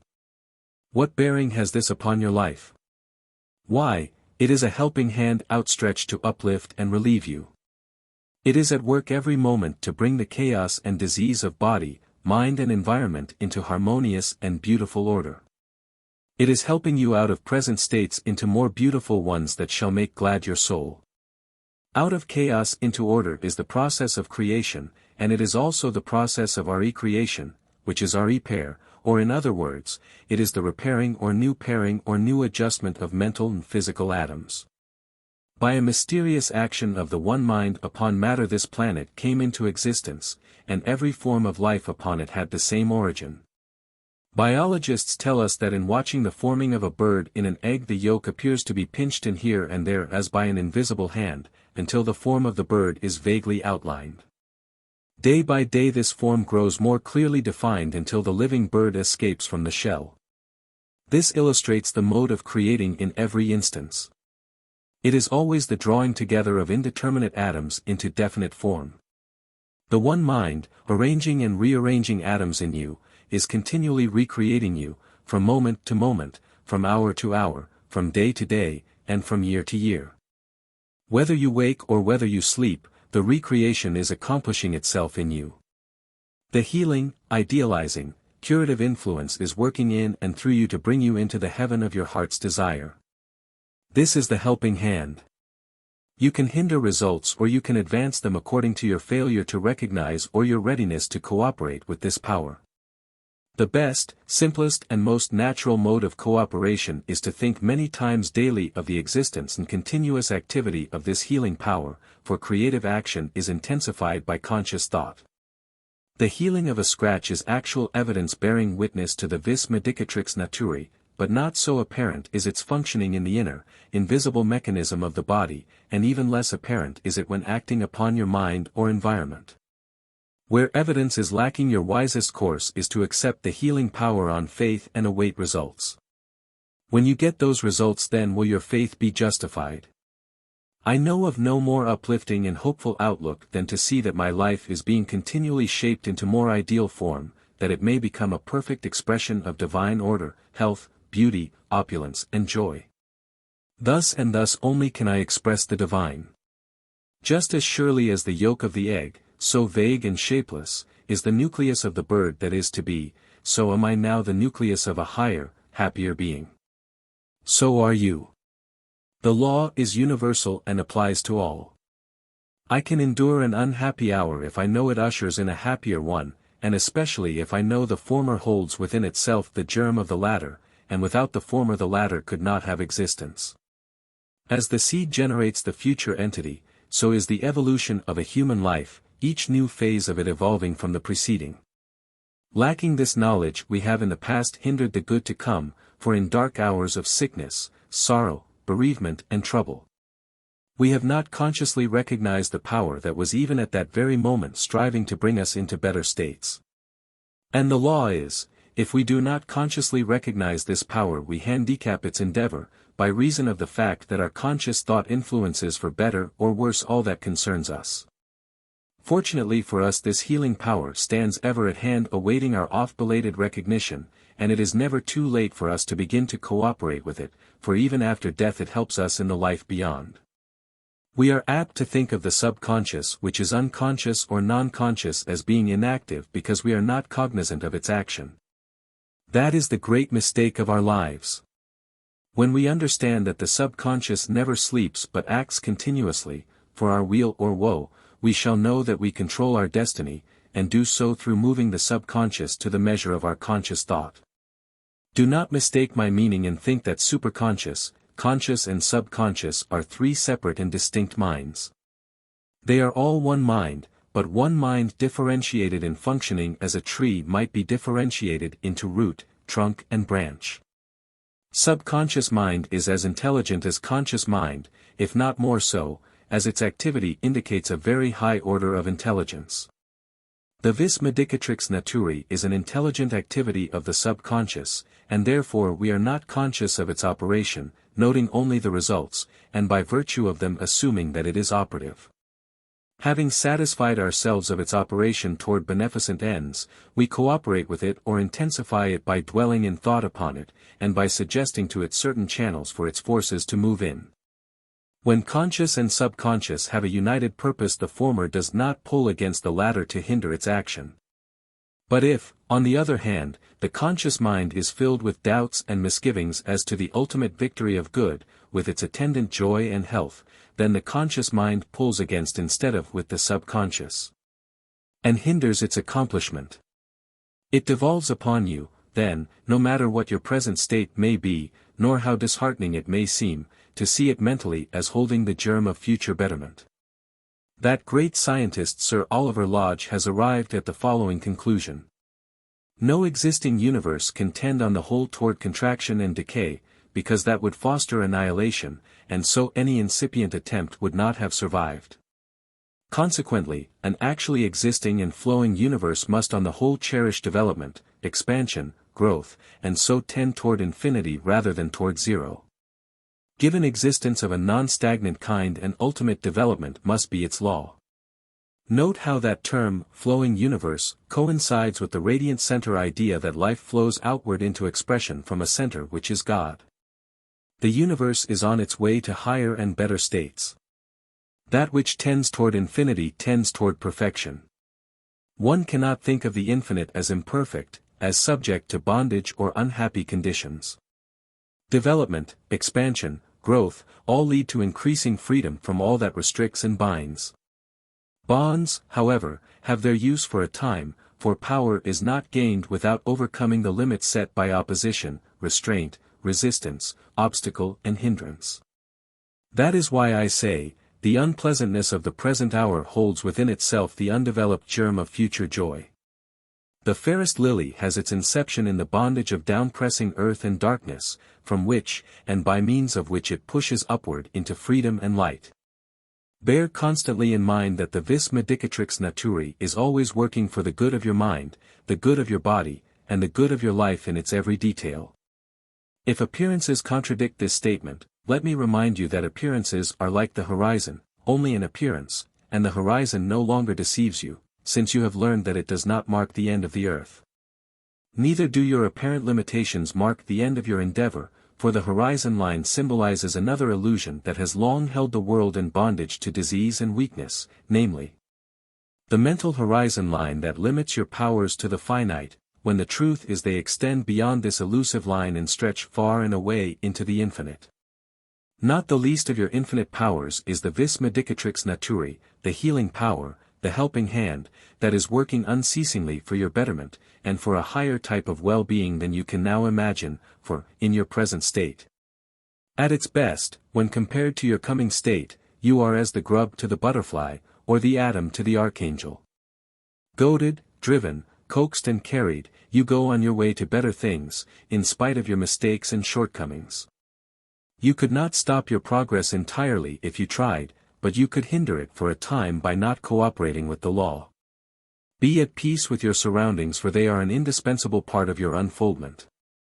They are in your life by law, and they will go out of your life by law, as the ripe apple drops from the tree. Some day you will look back and see it so. Then you will know that without certain unpleasant experiences your mind could never have gained its subsequent buoyancy and joy. Wine in the stage of fermentation is cloudy, but give it time and the dregs will settle, leaving the wine clear and bright. So shall your life separate itself from its dregs and become a sparkling, radiant heaven of hope and joy. Keep the vis medicatrix naturae, the helping hand, before your mental vision in AFLBRM over and over again, that the law of love, which is also the law of evolution, is bringing you out of the confined, dark, seed period to the time of blossoming. Trust the infinite love that has you in its keeping and rest in peace. Chapter 7. Ensouling Thought Forms. I will now tell you something about the creating or ensouling of thought forms. To do that I must define briefly several terms with which you may not be familiar, or, if you are, a definition will not be out of place, as it will show more clearly what I intend to say. Dating far back to the beginning of language, we find our present word, man, had its root in an ancient Sanskrit word manas, which means thinker. This word has come down through the long ages with but little change, until now, instead of manas, it reads man, and it still means thinker. Man in his real essence is a thinking principle, and that principle, the true ego, is called by occultists manas, because the term characterizes the ego as a thinker. The ego is known as manas, and its plane of activity is known as the manasic plane. There is also a plane of feeling, emotion and desire on which the manas or thinker functions, and that is called the kamic plane. Not karmic but kamic, for karma and kama are two distinct terms. I use these occult terms for the reason that I get my knowledge of the creation of thought forms from Vedantic philosophy and wish to give credit to the same. Also because I know of no better terms with which to define the planes of thought and feeling. Manasic activity and kamic activity must combine to produce the vibration that builds form and molds matter. How is this building of form accomplished? The process is difficult to put in words, nevertheless, I shall try to describe it. The creation of form is a subtle and fine process and cannot be detected by the physical senses. We should know nothing of thought and its transmission did our knowledge depend upon a conscious perception of it as it passes from out the mind to perform its various activities. Telepathy or thought transference is known only by its results. That is to say, when two people agree to send each other thought messages, and those messages are received, word for word, as clearly as though spoken audibly to the listening ear. Or through a mental perception as distinct as though written upon paper, why then there can be no doubt that thought has been actually transmitted from mind to mind. We neither see, hear nor feel such thoughts in their coming or going, and yet it is demonstrated in hundreds of instances, by scientific experiment, that they do come and go. They often present themselves to our minds something as our own thoughts do, coming from we know not where. Whenever we have a thought for which we cannot account by the law of association, a thought so unrelated to our other thoughts as to be actually startling, we may safely assume that it comes to us either straight from the universal mind, or is transmitted to us from some other human mind. Experimental tests have demonstrated the law of thought transmission over and over again, until the fact of telepathy is no longer questioned among scientific men or intelligent people. The mode of ensouling thought forms, so far as it can be described, is as follows. The manas or thinking principle forms a mental image by drawing into definite shape the diffused and highly etherealized matter of the manasic plane. The mental image thus formed is an ethereal creation, a thing without form, color or weight, and it is drawn down into the kamic plane of feeling or emotion where it is ensouled and then becomes a substantial thought form, a living entity. Possessing form, color and weight and having the power of moving from place to place in accordance with its desire. It obeys the law of life and moves outward from the center to the circumference of the individual, even going beyond that circumference into the surrounding world. A collection of these thought forms round about us create what is called a thought aura, and it impresses other people either pleasantly or unpleasantly according to the nature of the thoughts composing it. The person with a pleasing aura is liked and attracts success, while the person with the unpleasing aura is disliked and repels success. You, in your inner essence, are a thought emanating from the divine mind, and your thoughts, in their turn, are secondary entities, emanating from your mind. As you have independent action and can go here and there at will, so your thoughts, being microcosmic editions of yourself, acquire independent action and move out into space, doing many things of which you are not aware. Your thought is capable of going of its own accord to places and people utterly unknown to you, and to this you owe much that seems unaccountable. Congenial friends are drawn together in this way from remote parts of the world, and so are people who can benefit each other. It is thus that desire and aspiration find their fulfillment, and it is thus that success is gained by thinking. Some thoughts are weak and short-lived. Others are strong and able-bodied. You feed and nourish a thought into strength and vitality by thinking it day after day and year after year. If you think a thought of health in this persistent way, you finally make the thought so strong that it dominates the diseased conditions and drives them out of your body. Your physical organism may be described as a collection or assemblage of thought forms. The thoughts you think, going out from your center, embody themselves in your nerves, muscles, flesh, bone, blood and secretions. These are actually made and remade by your thought forms, that stay at home, ones that do not get out of your body into your environment, and since every part of you is composed of embodied thought. Every atom of your body must have its soul or intelligent principle that responds to every thought you think and every emotion you feel, for the intelligent central principle or soul of the atoms is highly sensitive to all influences. Were this not true, there could be no possible relation between the healing thought and the diseased atoms it would affect and control. Sometimes the intelligent principle in the atom is lethargic and slow to respond, and in such cases healing is slow.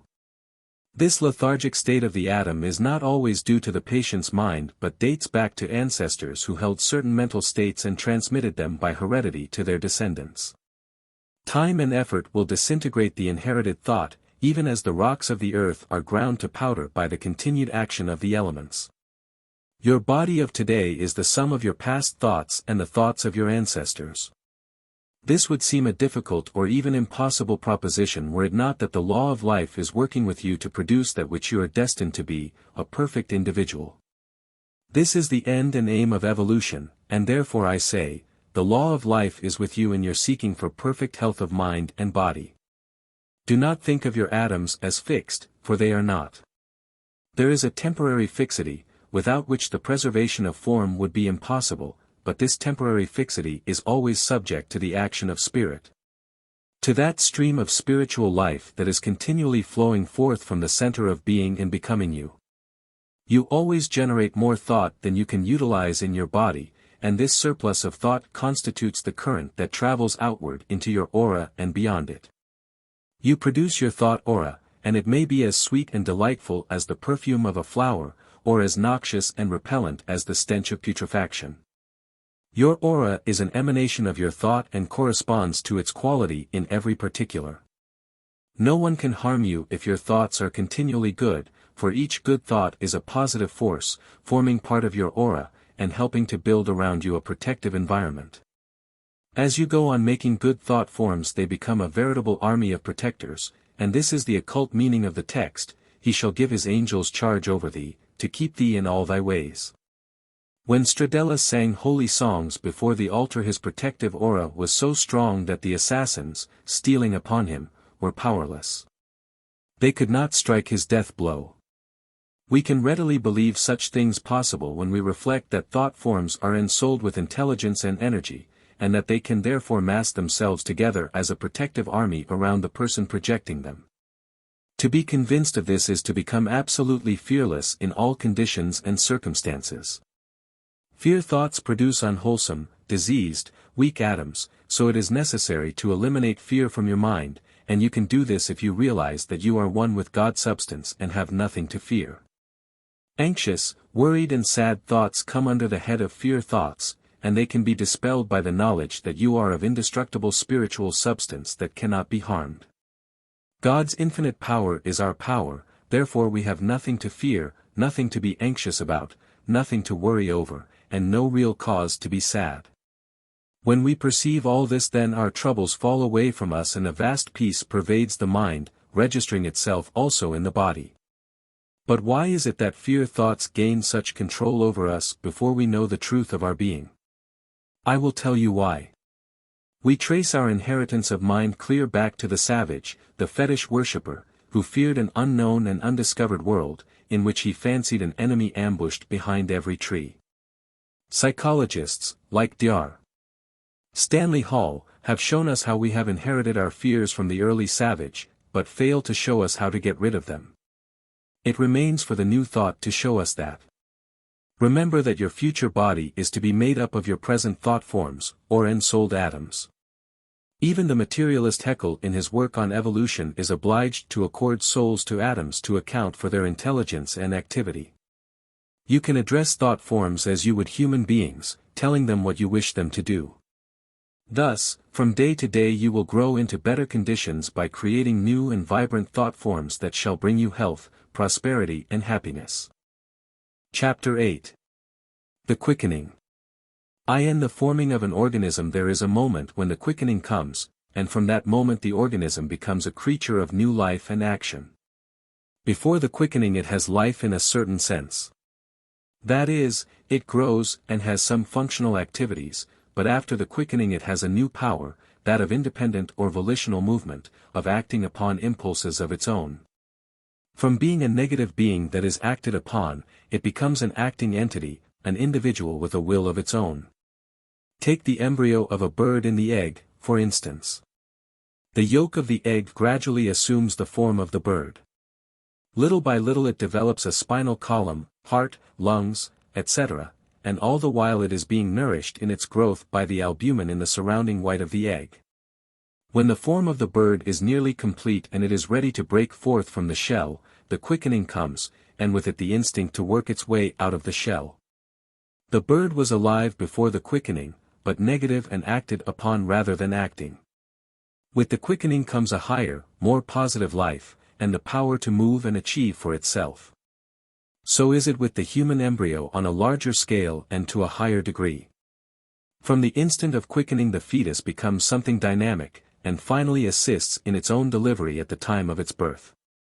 There is an all-pervasive analogy between things physical and things metaphysical, and so I infer that there is a quickening in the mind of man for which preparation is made. For a long time the mind is vague and negative in its action, but all the while it is growing, developing, forming for the quickening. In other words, we are not fully individualized, and we must prepare to take a step upward into a higher individualization. We must make ready for the mental quickening. All our vague and desultory thinking is really working to an end in which it shall take on orderly arrangement around a central thought and become organic, for what is true of the embryo is equally true of the embryotic individual, the human being. And after the quickening comes the birth into a higher life. All along the line of evolution things are being born again upon the next higher plane. The one-celled organism is born again as the two-celled, the three-celled, the many-celled organism, and so life sweeps on in its upward trend. The sadness, the questioning, the dull monotony, the drawbacks, the heart sickness, are all phenomena of the embryotic life and must be lived through patiently and hopefully if we would reach the quickening which is close at hand. Grief, pain and trouble are the pangs of gestation and pass away when the embryo attains its growth. In the forming of the embryo the yolk of the egg in which it dwells is fed by the albumin in the surrounding white of the egg. The germ of the future life lies in the yolk and the yolk is in the center, surrounded by the white. So does man lie in the center of his environment, and that which the environment contains in the way of event and circumstance is necessary to the forming of his mind while it is preparing for the quickening. You are now organizing your mind, making of yourself an organic being mentally. You are already organized physically, but the present organization is imperfect and is being unsettled preparatory to a reorganization of a more perfect character. Old habits of body are being disturbed for the purpose of forming new habits.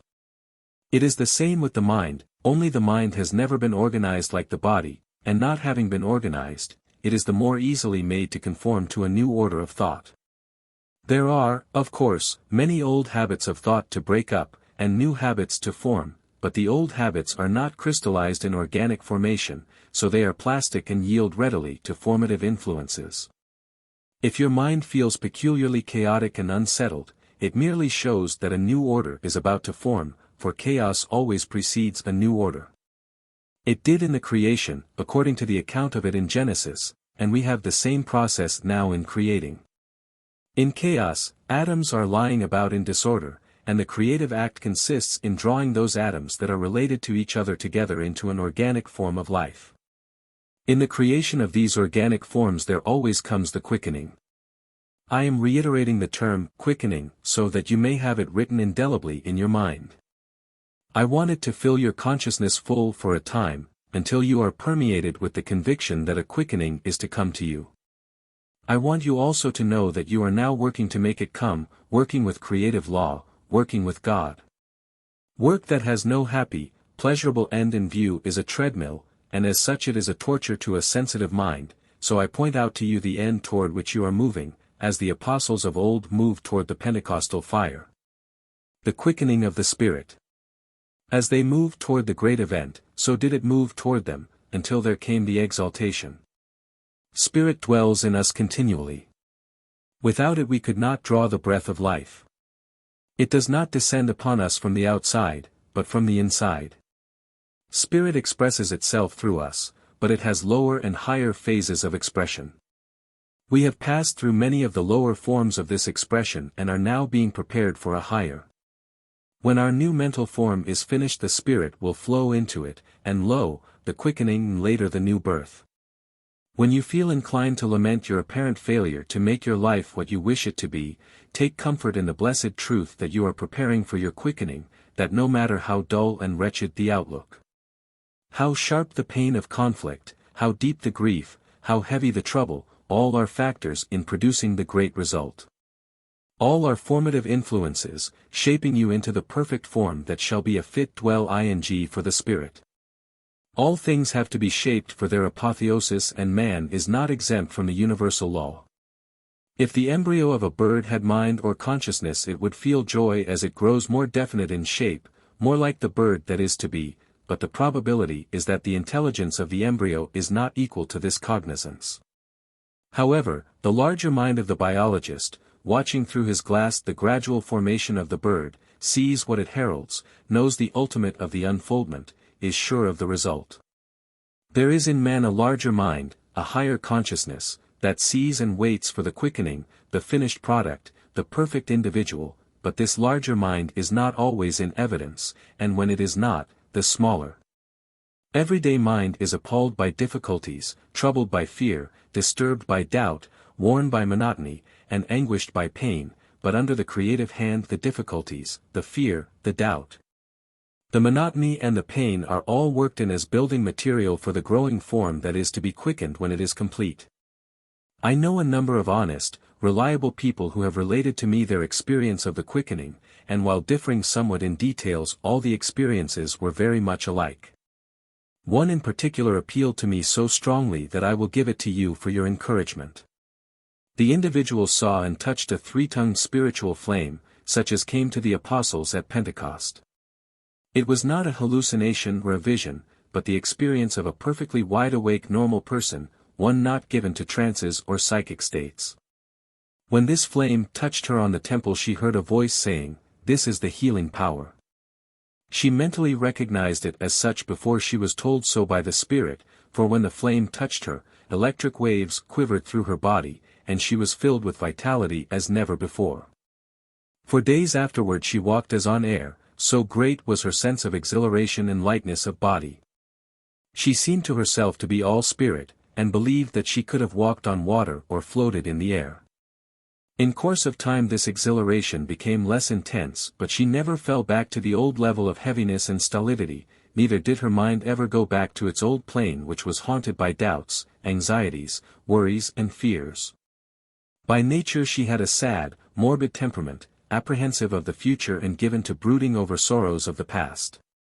The quickening made of her a new creature, completely metamorphosing her former self into a new and powerful being who had lost all her fear of what life held for her, and who seemed to have power to mold circumstances to her will. She told me that her quickening was long in coming, that for years she had struggled on, faithful to the truth as it had been revealed to her and trying to express it in every detail of her life. But often dismayed and disheartened at her failures and her inability to bring health to her body.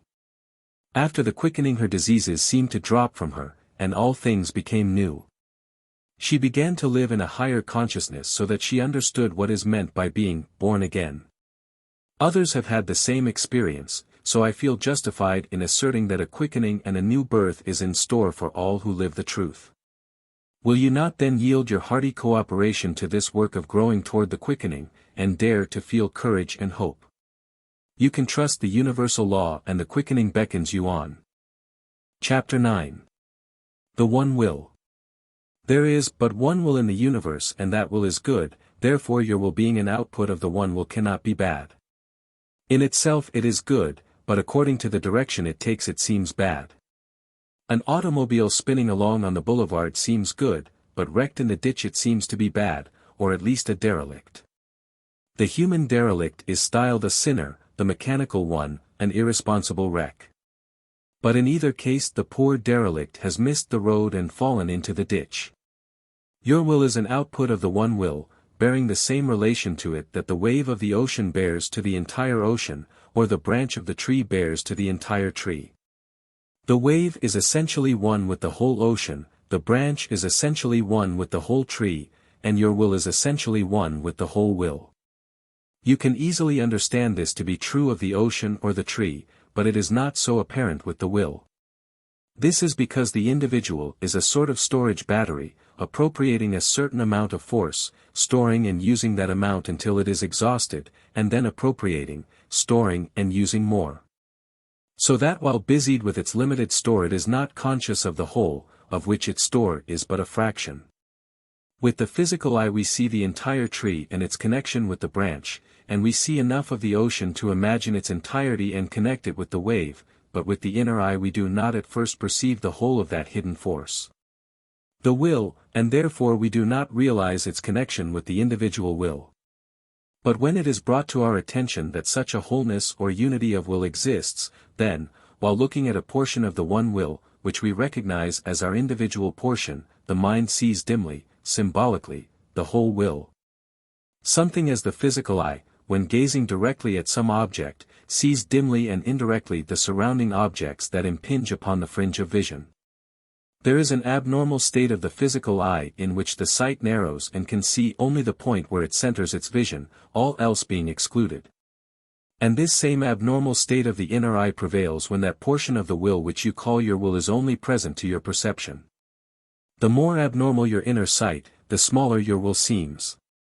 At such times your inner eye is sick, weak and imperfect, so that it cannot see what really is, that which is present with you, and there for you to see, but shut away from your vision because you are afflicted with mental astigmatism. There is one very curious thing about this seeing, and that is it is transmissible. There is a transference of sight from mind to mind. For instance, if I see something clearly, I can transmit my seeing to your mind so that you can see what I see with my inner eye. If I see the whole will, and see my will or your will as one with it, and invested with its power, I can impress that picture upon your mind and you will see what I see.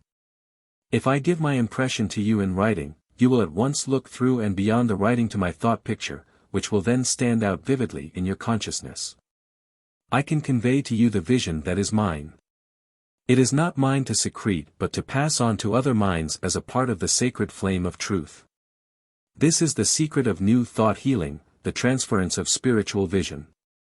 The healer transmits to the patient's mind a mental picture of spiritual truth, and that mental picture is a receptacle into which the healing current flows straight from its God fountain.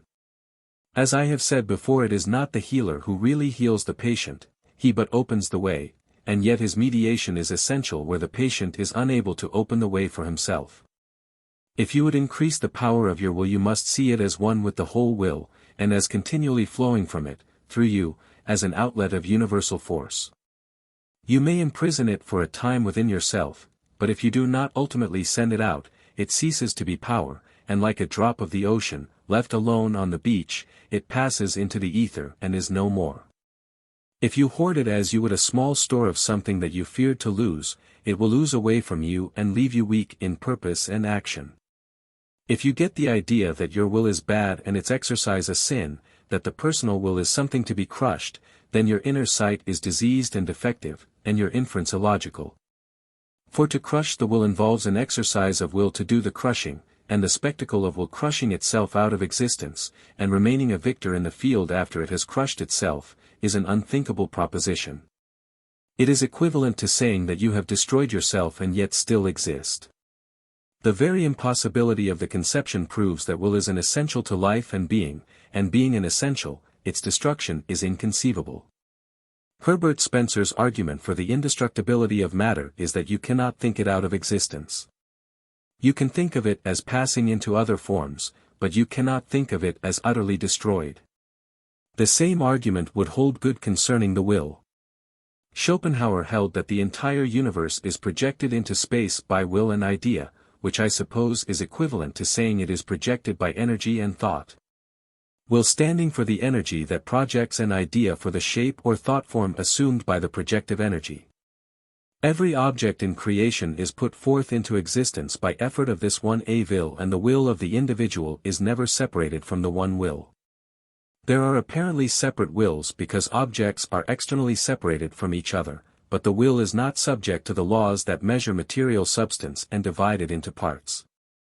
On the vast ocean of will you rise as a wave on one part of its surface while I rise as another wave on another part of its surface. You may be in London and I in Washington, but the omnipresent will joins us as one. Your wave may move to the north and mine to the south, or yours to the east and mine to the west, but we both are one with the ocean of will. The whole force of the universe is conserved in the one will. Its energy as a whole is never increased, never diminished, always the same in its entirety, though its individual demonstrations differ, now manifesting great power, now little, as the case may be. The will is constructive except at times when it destroys for the purpose of building a better structure. Nature's effort in evolution is to bring all beings to the highest expression possible, and the energy that backs and sustains this effort is the universal will, hence it is good and we can trust it to work out our highest ideals and aspirations. Weakness and disease mark a falling away from the ideal, but in this falling away we are led to a knowledge of the laws of health, and learn the possibility of repair and reconstruction. The wisdom, the breadth of experience and the depth of sympathy that should come with the passing of the years are wonderful and beautiful marks of age.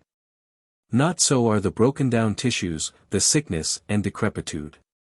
It is possible, so the New Thought teaches, to acquire the beautiful marks and to obliterate the unlovely ones by a proper direction of the will. I may know what is ideal, and yet not will to express it in my life.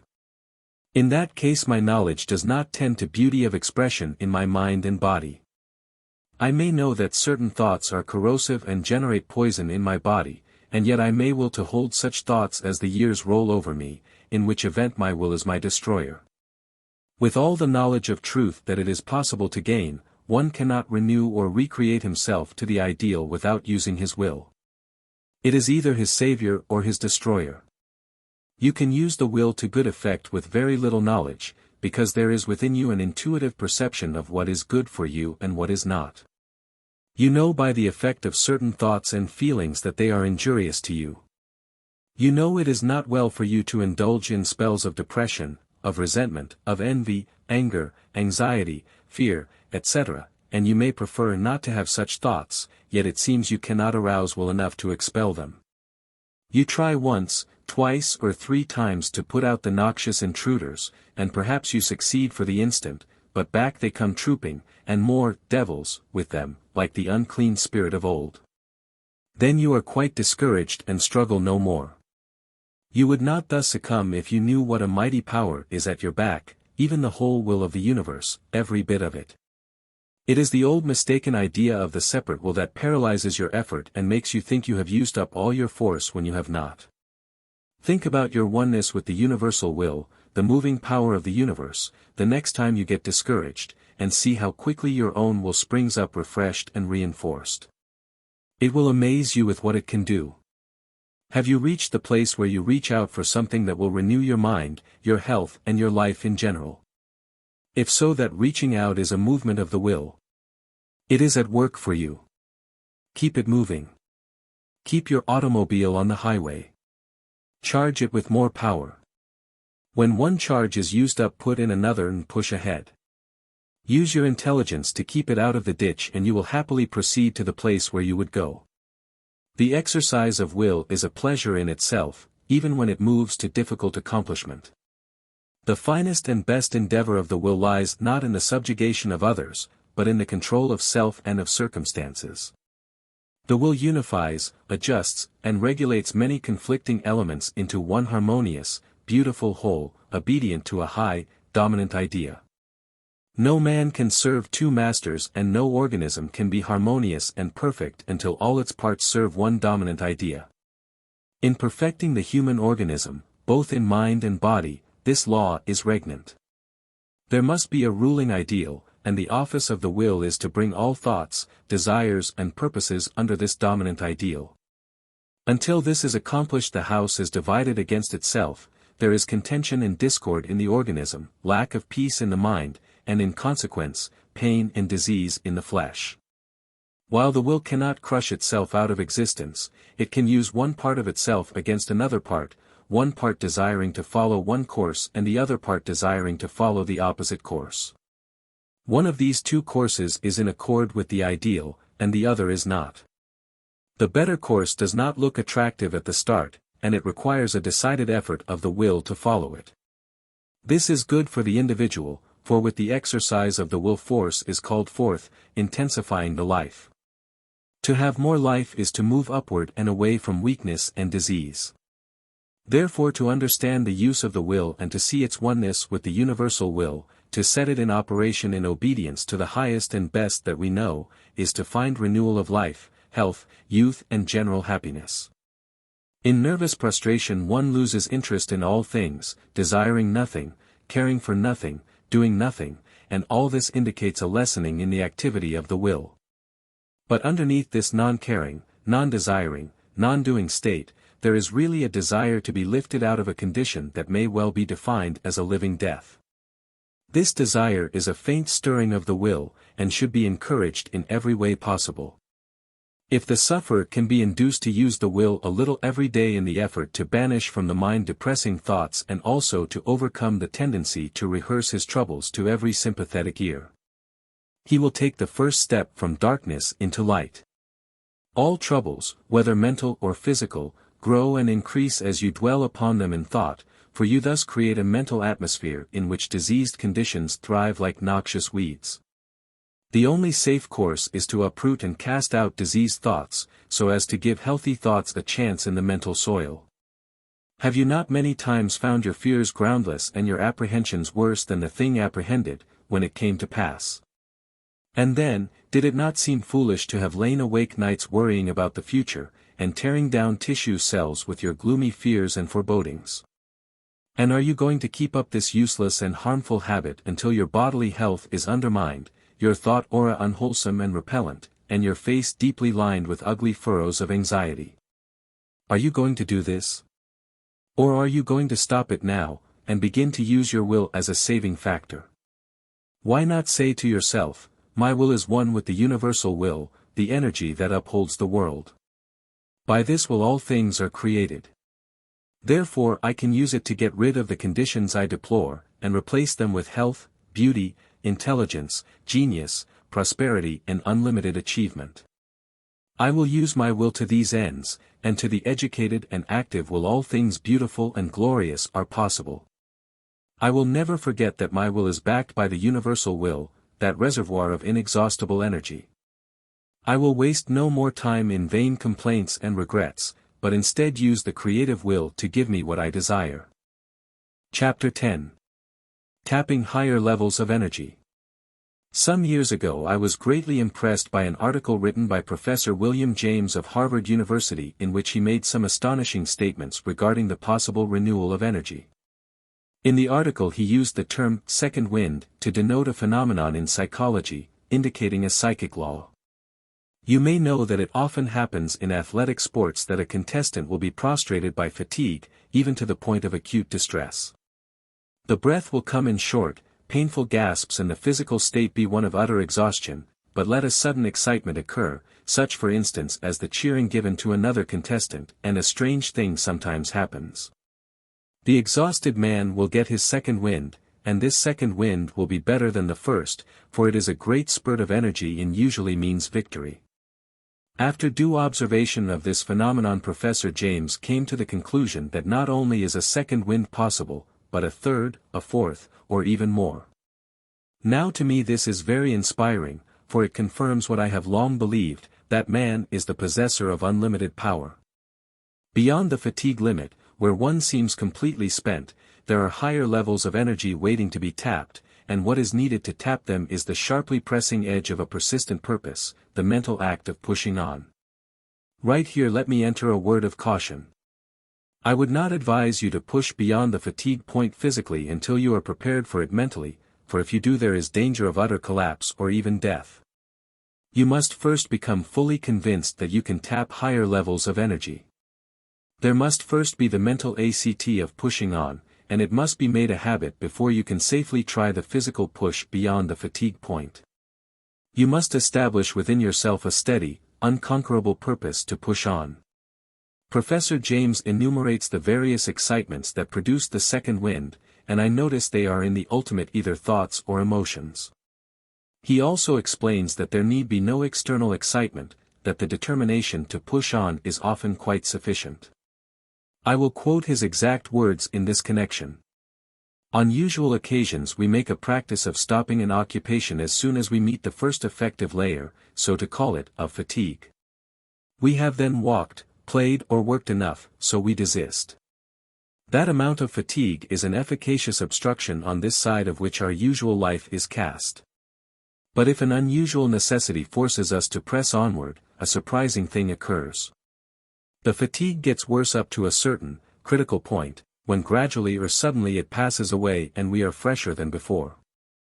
We have evidently tapped a level of new energy, masked until then by the fatigue obstacle usually obeyed. There may be layer after layer of this experience. A third or fourth wind may supervene. Mental activity shows this phenomenon as well as physical, and in exceptional cases we may find beyond the very extremity of fatigue distress, amounts of ease and power that we never dreamed ourselves to own. Sources of strength habitually not taxed at all, because habitually we never push through the obstruction, never pass those early critical points. The fact is, we use up one layer of energy and think that is all we have at command.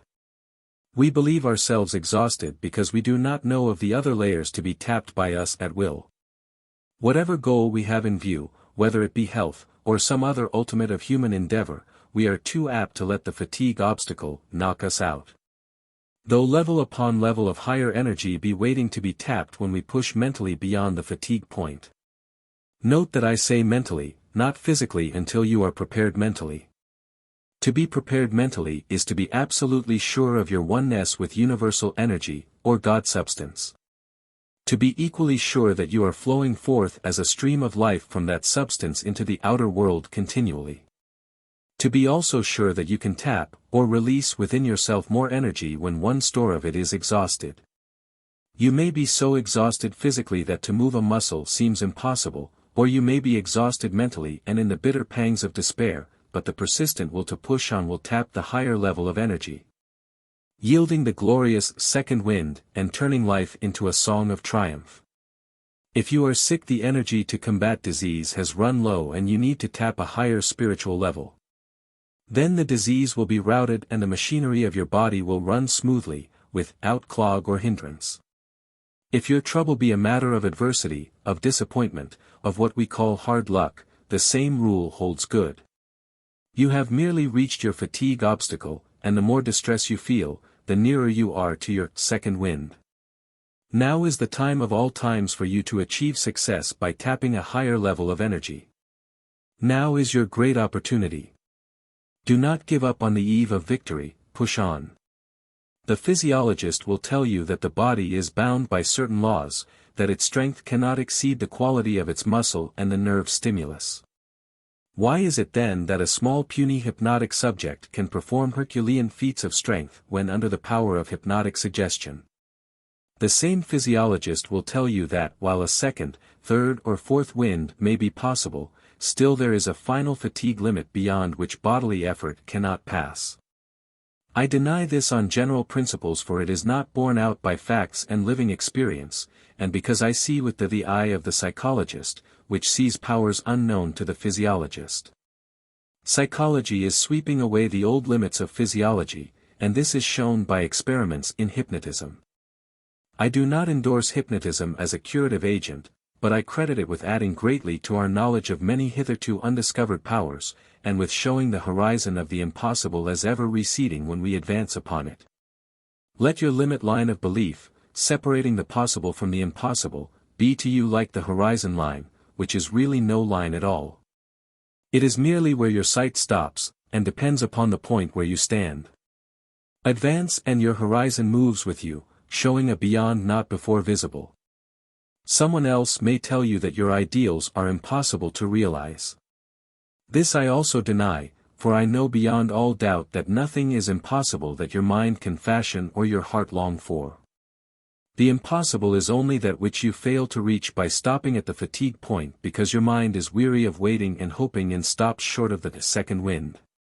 Simply to know that higher levels of energy exist and can be tapped will stimulate you to go on and tap them. That has been my experience, and from what I know of universal human characteristics I judge it will be your experience also. Physical pain is sometimes the means whereby we are pushed on to tap higher energy levels. Evolution, though always kind, is often apparently cruel, driving us out of certain conditions with the lash, as horses are driven from a burning stable, administering the lesser pain that the greater pain may be escaped. A physician in Washington told me of a patient of his who was confined to her bed and seemingly unable to leave it, though for no organic disability that he could discover. Every organ was normal and functioning properly, but still the patient was bedridden. After exhausting all remedial measures at his command, the doctor determined on a psychological treatment, and a severe one at that, the setting fire to her bed. The woman did not stir until a leaping tongue of flame scorched her hand, when, with a shriek of terror, she sprang from her bed and fled from the room. The cure was not only for the moment, but was permanent. We all, more or less, fall into lethargic states where ideals fail to rouse us to action, and it is then that pain, with stinging lash, drives us from our lethargy, the lethargy that leads to death.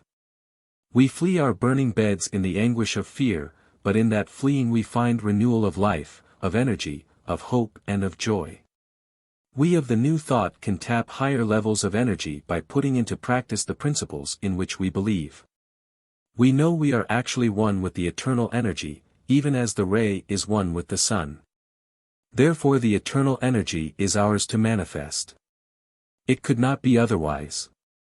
The ray is of sun substance and manifests the sun. Naturally we cannot use the whole of the eternal energy at once, for that would be out of proportion to our needs. We do not want an avalanche of power, but just enough for our purpose at the moment. To use a homely illustration, we are like pipes or channels that convey energy from its divine center to its human circumference. Pipes limit or narrow energy to their own capacity, but in so narrowing they focus it to definite use. Electricity floating freely in space cannot light our houses, run our cars, or turn the wheels of the world's activity. To do this it must be narrowed, focused or confined to the limits of a tiny wire. In our inner, spiritual selves we are this very energy itself, and like the electricity floating freely in space, while our outer, functioning selves may be compared to pipes or wires or conductors of energy. Remember this distinction, for it is very important. It is as though the ray said to the sun, I am with you at the center of substance, but I go forth from that substance into the activities of light and heat. At first we tap energy at a low level, then at higher and higher levels, as we rise to higher planes of thinking and living. It is, therefore, true that at present we cannot form an adequate conception of the great and wonderful achievement we shall make as we ascend the scale of being. It is an endless progression to better states. A second wind may come to you in various ways, but never without the push or endeavor of your own mind, backed by the Spirit. That push is never so effective as when you press against an obstruction, against ill health, adversity, and unhappy environment. Right there you meet your fatigue obstacle, which is really the source of the second wind, for it is only by means of overcoming great obstacles that you get the second wind. As I have just said, a second wind may come to you in various ways. It may, for instance, come in a sudden, inexplicable betterment in your affairs, or in your health, or in your peace of mind, or in your energy of accomplishment. Your world may have been upside down and in chaos, when suddenly everything will be righted, and just as you have desired it to be. This is an exact result of your mental push, instead of the streak of good luck you are inclined to call it. That mental push has tapped an energy level, and in consequence a second wind has blown over your world, turning it right side up. I mention this because otherwise you might not recognize the event as attributable to a second wind. You will understand better how this can be when you realize that a second wind is a spiritual power or influence, acting intelligently for humanity, when humanity obeys its law. So I find that you are really a giant in chains. A giant in your godhood, but bound by chains of mistaken belief. You are self-hypnotized into ideas of limitation. You are self-hypnotized into a belief in your separateness from God. Your state may be compared to a dream in which you try to move and cannot, a waking dream, similar to those you have in sleep. The giant Gulliver, when bound by the fragile cords of the Lilliputians, could easily have broken his bonds, but imagining himself held by them he made no effort to free himself. That is exactly your state. Do you realize what it means to be a ray flowing forth from the divine energy? No, of course you do not, for if you did you would know you could break your chains, and would no longer be held by them. You will never be entirely healed of your disease and weakness until you learn your power. When I say you are self-hypnotized into ideas of limitation, I will explain what I mean by calling your attention to the state of one who is hypnotized by another mind to think he cannot open his eyes when they are closed, or move hand or foot. He is practically paralyzed by the effect of the other mind acting upon him, so that he really cannot open his eyes or move hand or foot. Until the impression is removed from his mind he remains paralyzed, although his nerves and muscles are capable of perfect action. In something such a manner do the false beliefs of the world impress the individual mind, and new thought healing is the removing of the false impression or belief, thus setting free the giant who is enchained. It will be a helpful thought for you to picture yourself as a giant in chains, for that is what you are in reality. And your apparently heavy chains are but cobwebs compared with your strength to break them when the giant within you comes into a knowledge of itself and its God power. You may clothe the thought, if you will, in the following simple words. I am a giant in chains, but my chains are only cobwebs. All power is mine because of my godhood. I flow forth from God continually as the ray flows forth from the sun, and as the ray carries with it the sun energy, so do I carry with me the God energy. Your tired muscles are tired because of your false belief concerning yourself, a belief that just so much energy and no more is given you, whereas, in very truth there is a continual flow of energy through your muscles. Did you but realize the truth about yourself? You cannot realize this truth at once, and until you do so, sleep and rest are essentials in your life, as periods for gathering and storing new energy. The reason you find sleep reinvigorating is because then the conscious mind releases its grip on the subconscious and allows it to follow its natural bent, which is to open itself to the God energy and let it flow in without clog or hindrance. As we grow more and more into the truth of being, we do not tire as formerly and we require less sleep. We do not step into new and better conditions on the instant, but grow toward them imperceptibly, until, all at once, comes the quickening, as is the case with all embryonic growth, and the quickening is followed by the new birth into a higher, stronger life on this earth and in this body.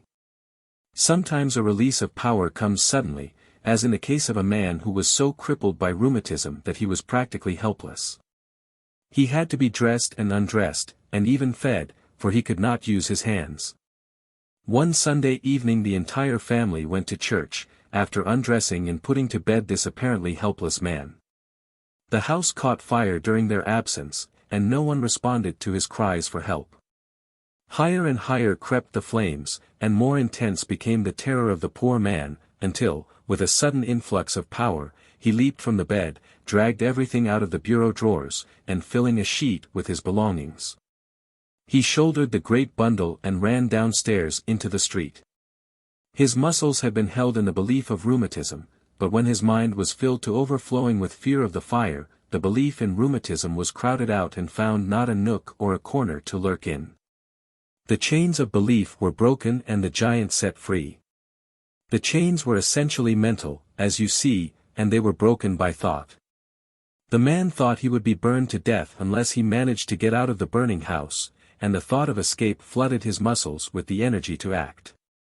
I gave a similar incident earlier in this chapter, but the two cases differed in that the first was a mental paralysis, while the second was a physical affection, but both yielded to the power of thought. Evolution is working with you to unchain the giant within. The chains are weakening in places, and will finally give way. Is it harder to believe that you have a giant within you than to believe that in a tiny acorn lies hidden the mighty oak, giant of the forest? Given the right conditions and the oak breaks through its bonds, the giant breaks its chains. The real, spiritual man that is made in the image of God is the giant within. It is man before his fall into matter and the illusions attendant upon matter. The processes of involution and evolution demand that this giant man shall become entangled in the illusions of matter, even as the oak is imprisoned in the acorn. The giant must be bound hand and foot by its chains up to a certain time, and shall then set to work to free itself. This is for some reason a necessary experience. The why and wherefore is still largely unknown to us. We only know such to be the process. We do not know why a seed has to germinate under the burden of the dark earth, instead of in the light and air, but our lack of knowledge in this respect does not hinder or alter the fact.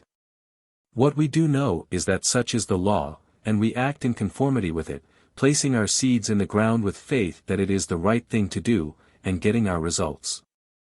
All manifestations of unusual strength or of hitherto unknown powers such as healing the sick, great genius in literature, art or invention, come from the giant within, who has for the moment slipped his bonds and is extending his forearm into the world as a prophecy of fuller manifestation in the future.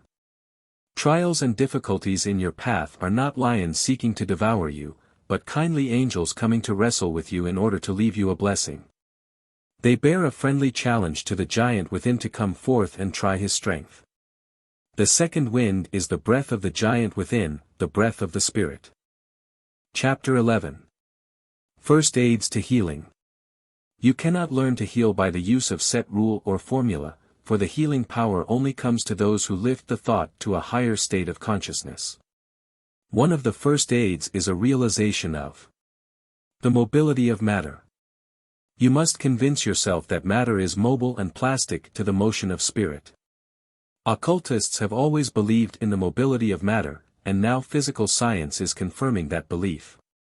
It has shown us that matter when reduced to its ultimate is an aggregation or assemblage of electrons, or ions, that are particles so small, so electric as to be infinitely plastic. These electrons, or ions, combine to form atoms or molecules, and are always in a whirl of vorticular motion. A mass of stone, though apparently fixed and solid, is really in constant agitation within itself, this agitation being caused by the vorticular whirl of its constituent particles. Not perceiving this motion, we think of the stone as a solid mass of inanimate matter. There never was a greater misconception. Dr. Paul Gibier, of the Pasteur Institute, very truly says, "We are unceasingly deceived by general appearances." And thus, knowing as we do the imperfection and unreliability of our senses, we may advance as a manner of axiom that the strongest illusion is what we call reality. Dr. Gibier, of course, does not mean reality itself, but what is called reality in which depends upon the testimony of the senses. If, instead of the sensory illusion, we could see the actual state of the stone, the constant agitation, the vorticular whirl, we should know that its electrons in their activity are closely related to the vibrations of mind in their fineness and subtlety of motion, and we should not feel it impossible to affect even a stone by the action upon it of mind. Then, seeing this truth concerning matter and mind, we should know for a certainty that mind can change the electrons of the body, even to its bone structure, for bone has greater plasticity than a stone. God manifests His Spirit on this earth through matter, and is only knowable to us in terms of time and space. Thoughts have form and are therefore matter, for spirit itself has no form, though it ensouls forms. Spirit organizes matter in forms both high and low. Thoughts are high forms of matter and dominate the lower forms. As we call more spirit into manifestation in our thoughts, the greater becomes our control over material things. It was thus that Jesus walked upon the water, healed the sick, raised the dead, turned water into wine and stilled the tempest. It was thus He performed all His miracles. Man has learned how to cause matter to act upon matter by mechanical means, but he is now learning a higher law by which spirit acts through mind directly upon matter without mechanical intervention, changing its shape, annulling its destructiveness, increasing its constructiveness, and making it altogether obedient to spiritual mandate. Many strange things are happening to revolutionize our false beliefs regarding matter.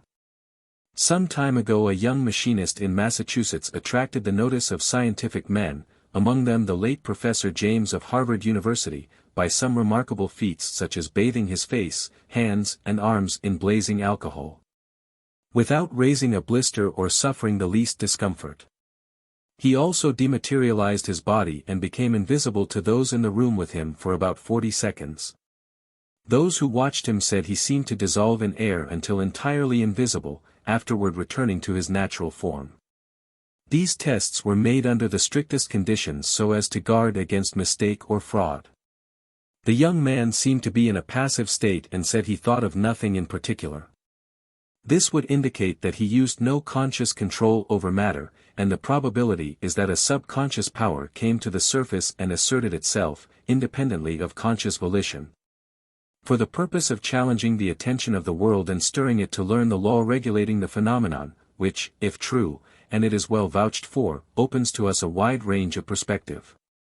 Matter, thus viewed, does not present the impregnable front that too often dismays the new thought healer, for like the walls of Jericho it is ready to crumble at the trumpet call of the new thought prophet, always is matter plastic and spirit compelling.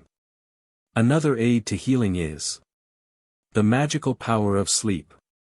Magic is not an uncanny or unnatural thing.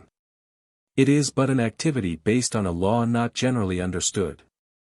The magical power of sleep is due to a law of the subconscious mind, by which it works out the suggestions given to it by the conscious mind, and does this most effectually during sleep, for reasons which I will explain later.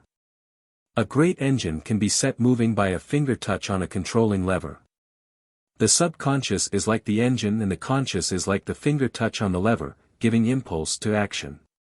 This impulse in itself seems slight and insignificant, but it is most important, and even actually necessary to start the desired motion, whether in the engine or in the subconscious, and it is the direct cause of the motion and its results.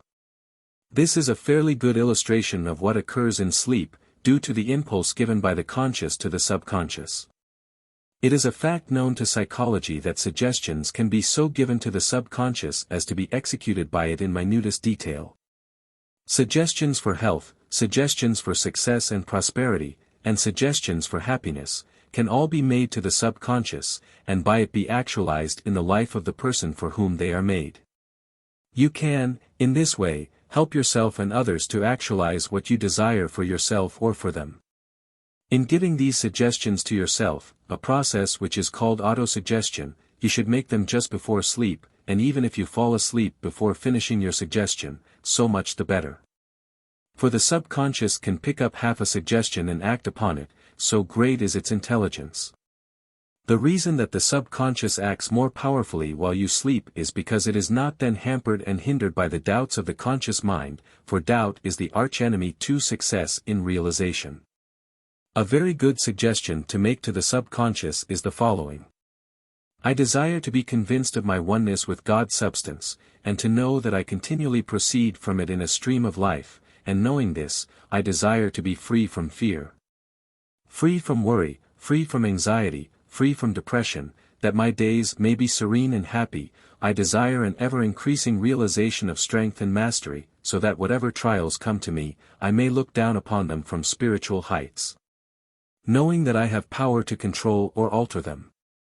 Any other desires you may have, put them in your own simple words and give them to the subconscious to work out for you, as you would place a seed in the ground and leave it to nature to germinate.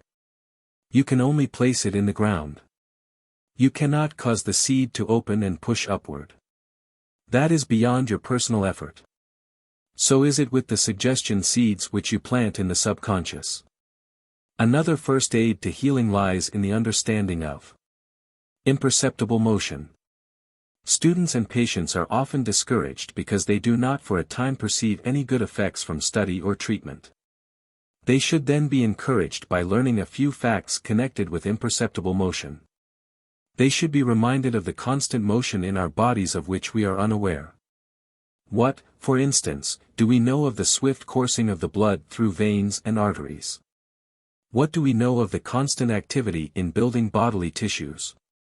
Cells are being torn down and new ones built, but this is imperceptible to us. What do we know of the digestive process? Except for the unpleasant sensation of slow digestion, and that is not so much an activity as its cessation. Many of the bodily motions might be completely revolutionized without our knowledge, until later when we noted an improvement in health. Patients sometimes stop treatment while all this wonderful recuperative activity is going on within imperceptibly, and when the treatment is thus stopped the outer result is never made manifest. And the patient mistakenly thinks the treatment has had no effect, whereas it has had an effect, but only interiorly. The action of thought is imperceptible, hence it is hard for us to realize it to be a force. In the immense tract of the subconscious there is always motion that is imperceptible. We do not see and feel thought when it goes forth to bring to us our own, or perform its mission of healing, and there are great powers working within us of which the conscious mind is unaware. We stand upon an apparently quiet and stationary earth, and yet we are flying through space with incredible speed, turning somersaults the while, but this motion is to us imperceptible.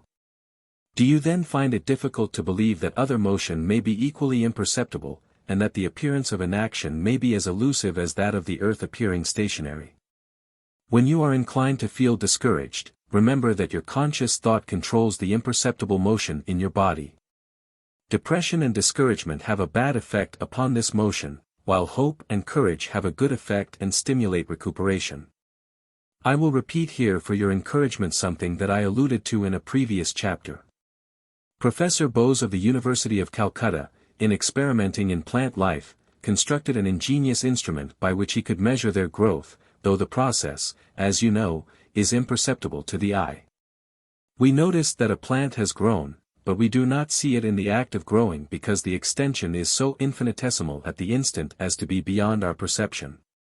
But, as I said, Professor Bose succeeded in getting a measurement by means of the instrument he made for the purpose, and this is what he discovered. A plant grows upward for 5 seconds and then shrinks downward for 5 seconds. Then it remains motionless for 10 seconds, after which it starts upward again and repeats the process just described.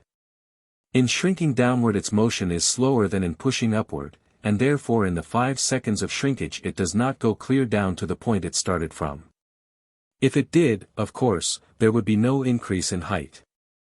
At each upward push it gains something over the amount of shrinkage, and this gain constitutes the exact measure of its growth at the end of 20 seconds given to pushing upward, shrinking downward and remaining motionless. All of this motion is imperceptible to us, and yet, after a time we say, how that plant has grown. We have always supposed that plants grew right on upward, never dreaming that they shrank downward and even stopped growing entirely, for a while. And yet we might have known the truth about their manner of growth had we reasoned on the line of general principles, for we know the law of rhythm regulates all motion, therefore the motion of growth cannot escape it.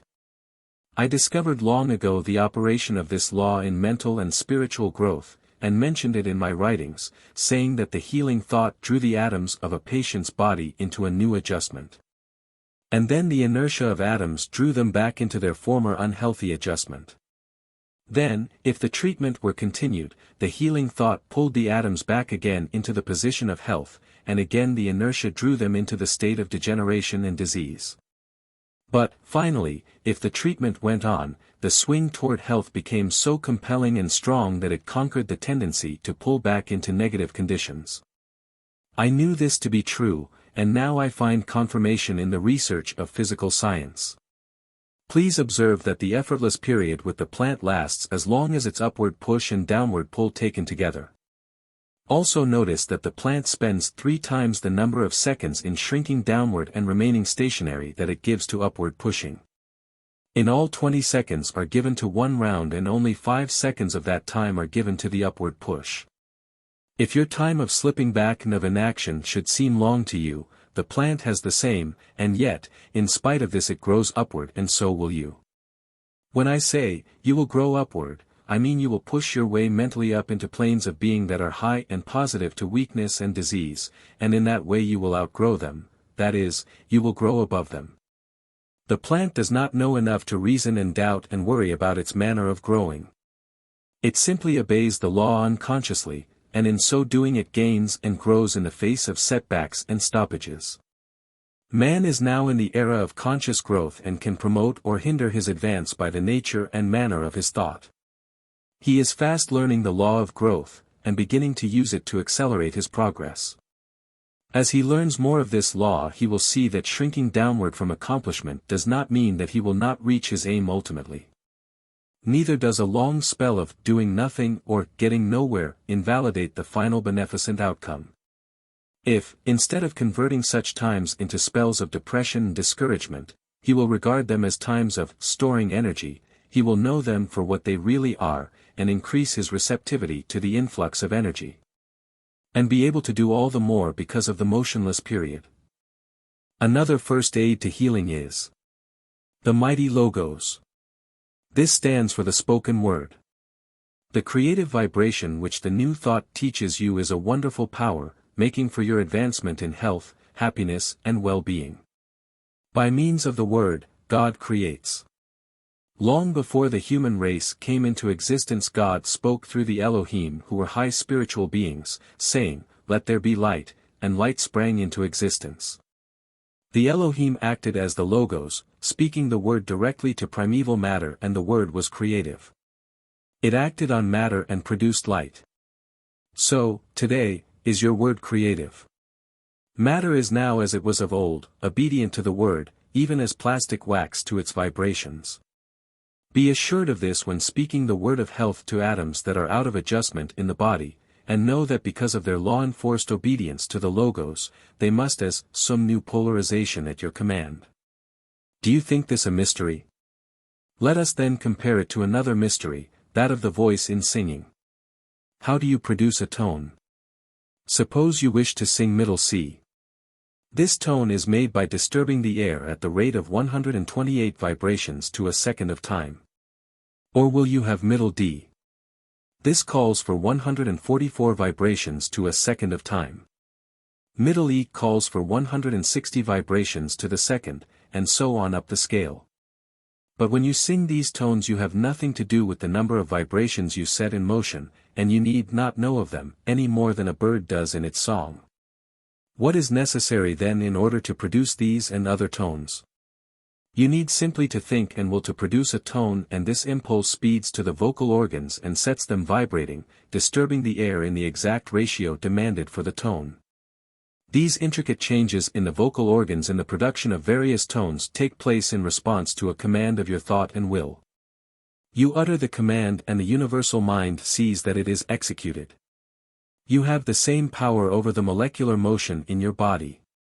You have only to speak the word and it will be fulfilled as it is in the production of tone. Remember how a musical tone is made, and then, on the same principle think and will that the molecules of the body shall whirl to the pattern of health, and they will obey your word, which is God's word. Speak the Logos and the molecules will obey. Also speak the word to circumstances and they too will obey. God sings through you. He will also speak through you. Chapter 12. New thought leads to the blessed life. I end their effort to get away from too vivid a consciousness of material things. Some new thought writers are inclined to depreciate or totally ignore the office of the external world in the evolution of spiritual life. They forget that were it not for external stimulus, intelligent expression would be impossible. Shut a child away from all that acts on his senses and his life on this plane becomes extinct. Shut him away partially, and in proportion to his seclusion does he lack expression. We need this touching or impact from the outside to call forth that which is within us. As Emerson says, we stand before the secret of the world, there where being passes into appearance and unity into variety. That is the place where the secret unfolds itself to us, the place where being is passing into appearance, and unity is passing into variety. To stand where we see being in unity only, or appearance and variety only, is to stand afar, and not be present at the revealing of the secret. We who know the secret see all being as one, but we also see that one is the continent or container of the many, the source of the many, the projector of the many. This is really the primal or basic truth upon which all other truths rest as upon a sure foundation. When the mind holds this truth, it is prepared to build upon it. It can see a perfect whole, a perfect good, no matter how imperfect, incomplete and apparently evil the appearance. You are asked as a student of new thought to acknowledge that all is good, but you say, how can I, when I plainly see that a part of the all is evil? Now you are looking at the appearance and not at being itself. Can you not imagine a state of pure, white light in which there is no shadow? That is being, the light that never shone on land or sea. When it does shine on land or sea, it becomes appearance, and is then divided into light and darkness, and the darkness is evil, or the appearance of it. Often the light seems almost swallowed up in inky blackness, but the light shineth ever more and more unto the perfect day. From darkness to light is the evolution of the individual. From the darkness of ignorance to the light of intelligence, from the darkness of hate to the light of love, from the darkness of despair to the light of hope, from the darkness of sorrow to the light of joy. This evolution of light from darkness follows the plan of creation when God said, "Let there be light." Those words come ringing down the ages and the command still is, "Let there be light." In the true life there is no poverty, disease or unhappiness. They are only shadows of the apparent life, and when the true life appears these shadows flee away.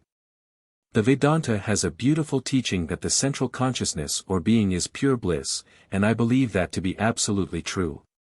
The Swami Abhidananda says, true life, or being or blessedness is beyond time and space and is not bound by conditions of any kind. He also says, unblessedness consists in the idea of the separateness of the part from the whole, and in the bondages of other imperfections, arising from this mistaken notion of individual isolation. To be united to the whole, to be free from the bondages of these imperfections, and to be perfect, is blessedness. The new thought is proving to man that he is not separated from the whole of being, but that he is one with it and inherits its power and perfection. Hold up your hand with the fingers extended and the palm toward you, and you will see what is meant by being one with the whole. Let the palm stand for being and the fingers stand for external expressions of that being. From out the palm extend the fingers and their life proceeds from the palm.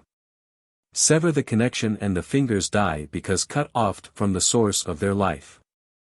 You are a finger on the palm of being and you are one with it. The living whole is the sum of its living parts, so you are one with the whole. The day is coming, if not now, when you will see yourself as continually proceeding from the Father, and being born again from moment to moment, as new life flows through you. It is in this sense that you are a child of God, and not in the sense of a child separated from the parent body. The ocean is father to the outlet that flows forth from it, and the sun is father to the ray of light. The ocean gives of itself to its outlet and the sun gives of itself to its ray. It is thus that God, the Father, gives of himself by continual influx to his children. The only cutting off or shutting off of this influx that can be is in the non-recognition of this truth. We are only partially awake concerning ourselves, but a fuller awakening is at hand, with which shall come a greater influx of life. God gives himself to his children without loss to his own substance because that is infinite and inexhaustible, and, moreover, since God and man are of one substance, that substance merely passes from center, God, to circumference, man. And is not lost in the passing. God gives himself in opulence to his children. Since God is the container of all that is expressed in the universe, he must be opulence itself, and may truly say, mine are the cattle upon 1,000 hills, for the world is mine and the fullness thereof. The creative power which has made and is making you continually also placed vast stores of gold in the mines for the use of his children, and gave each of them an Aladdin's lamp, which is really the power of demand. The rubbing of this lamp, which brings one's desires to pass, is the action of the mind in affirming the demand. Then, too, each child has the ability to cooperate with the lamp by using hand and brain to give to the world a fair equivalent for its share of gold from the mine. This would be a poor world indeed, a world of beggars, if things we desire could be had for the asking, for as Channing wisely said, if man could live on acorns alone he would gather his store, lie down under a tree until his store was exhausted. When he would gather more acorns and lie down again. The universal intelligence knows that man requires a stimulus to effort, and it fills him with multitudinous desires, making him work to actualize them. But often the very best work does not bring its equivalent in gold, and that is where the new thought Aladdin's lamp helps to bring to us our just reward. To know that we are one with God and therefore the world is ours and the fullness thereof, is to rub the lamp so that our own may come to us, if we work for it. God gives himself in health to his children. You cannot think of God as diseased or weak, can you? The infinite cannot be bound by weakness or disease, else would it not be infinite. In the Wisdom of Solomon, it is written, for God made not death, neither hath he pleasure in the destruction of the living. For he created all things that they might have their being, and the generations of the world were healthful. And there is no poison of destruction in them, nor the kingdom of death upon the earth. For righteousness is immortal, but ungodly men, with their works and words, called death to them. Thus spoke that wise man Solomon. He knew that God did not make death, and that he had no pleasure in the destruction of the living.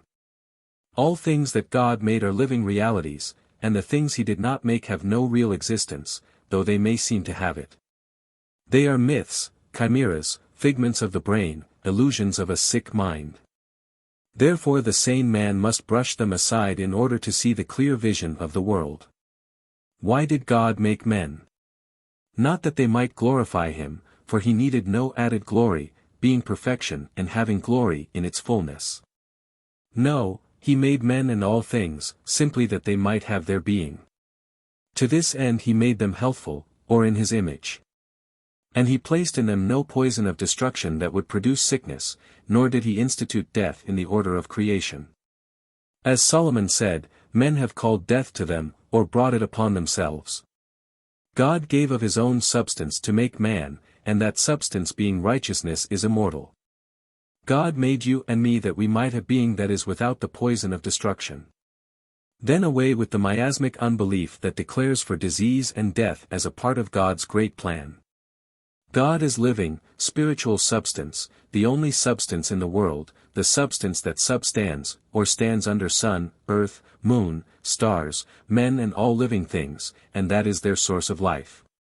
God, or living substance is eternal, immortal, and because you and I are of that substance we, too, are eternal, immortal, and therefore have no poison of destruction in us, no disease or cause of death.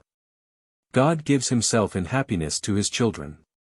Since God gives his substance to man, he must give happiness, for we cannot conceive of God as being unhappy, if so he could not be perfect and infinite. God is pure bliss, and in so far as we fall short of this state we fail to receive the constant flow of God's substance. New Thought, in its clear vision of the world, shows us that God is wisdom, power, love, perfection, wholeness, harmony, opulence, beauty, joy, and even more than our present ideals can compass. We sight but dimly the glory that is to be revealed in our lives, but the full vision may come sooner than we think. The world illusion is holding our eyes that we cannot see, holding our feet that we cannot walk, holding our hands that we cannot do. We are self-hypnotized by this illusion, but the truth stands waiting to set us free. Let us then bend all our powers to the realization of the one great truth that God flows from his center of being to the circumference, and therefore all is God. Man, if you will, is the circumference of God, but man's true being reaches back to the center. Poverty, disease, and unhappiness are not in God's being.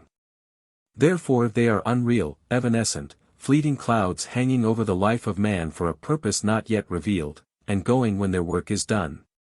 Then shall we know the blessed life. Chapter 13. Affirmations for Achievement. In walking the path to achievement you must be equipped, and the equipment must be mental. You will not undertake the journey unless you are spurred on by courage and hope, and that courage and hope can only come to you through a knowledge of your oneness with the unconquerable world energy, which in other phrase is God. If you lack courage and hope, I would advise you to go in training by use of the following formulae. Part 1. I am open on my inner or spiritual side to the inexhaustible ocean of divine power. I flow from it and am one with it as a bay is one with the ocean or a ray of light is one with the sun. All achievement is mine through the working of this power. I shall succeed in all my undertakings. Part 2. They that wait upon the Lord shall renew their strength. They shall mount up with wings as eagles, they shall run and not be weary, they shall walk and not faint. Part 3. Power is within. I am a generating center of power, therefore my power is within myself and not outside of me. I need not wait for circumstances to improve through some outside influence, for I can change them myself by the power that is within me. Power is within. Part 4. Having learned that I am one with God, the infinite and eternal energy, and having also learned to look for a radiating center of that energy within my own spiritual being, I now declare that I will radiate power. Even to the ends of the earth, if need be, to bring to me my own, by which I mean that which is related to me, that which will help me to express my higher self, to do the most good in the world and ensure my greatest happiness. with concentration of all my being. I now call to me my own and it shall come to me. Part 5. Faith steps out on seeming void and finds the solid rock. Part 6. The world is my keyboard and I can play upon it now. Part 7. I drink at the fountain of eternal joy. Commit the above to memory, part by part, and meditate upon it at night, just before you sleep. It is during sleep that the subconscious mind is most receptive to suggestions from the conscious, and is ready to act upon them in order to bring to you your own in various forms. The foregoing formula for achievement is an outcome of my own life and experience and leads to success in any line of endeavor. If you understand and use it aright, it will help you to heal yourself and others and succeed in anything you undertake.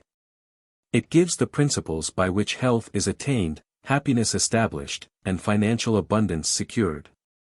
Selah. Bibliography. My current of thought has been fed and enlarged by the intake of ideas from such minds as the following: Schopenhauer, Spinoza, Fenelon, Herbert Spencer, the Swami Abhidananda, Sir Oliver Lodge, Sir William Crookes, Alfred Russel Wallace, Madame Annie Besant, Professor Bose of the Institute of Calcutta, Professors William James and Josiah Royce of Harvard, Dr. Gibier of the Pasteur Institute, Dr. Carrel of the Rockefeller Institute, and Sir William Gull, a noted surgeon of England, who said, "What shall the doctors do? Rest and be still. He who made the machine, the body, can repair it."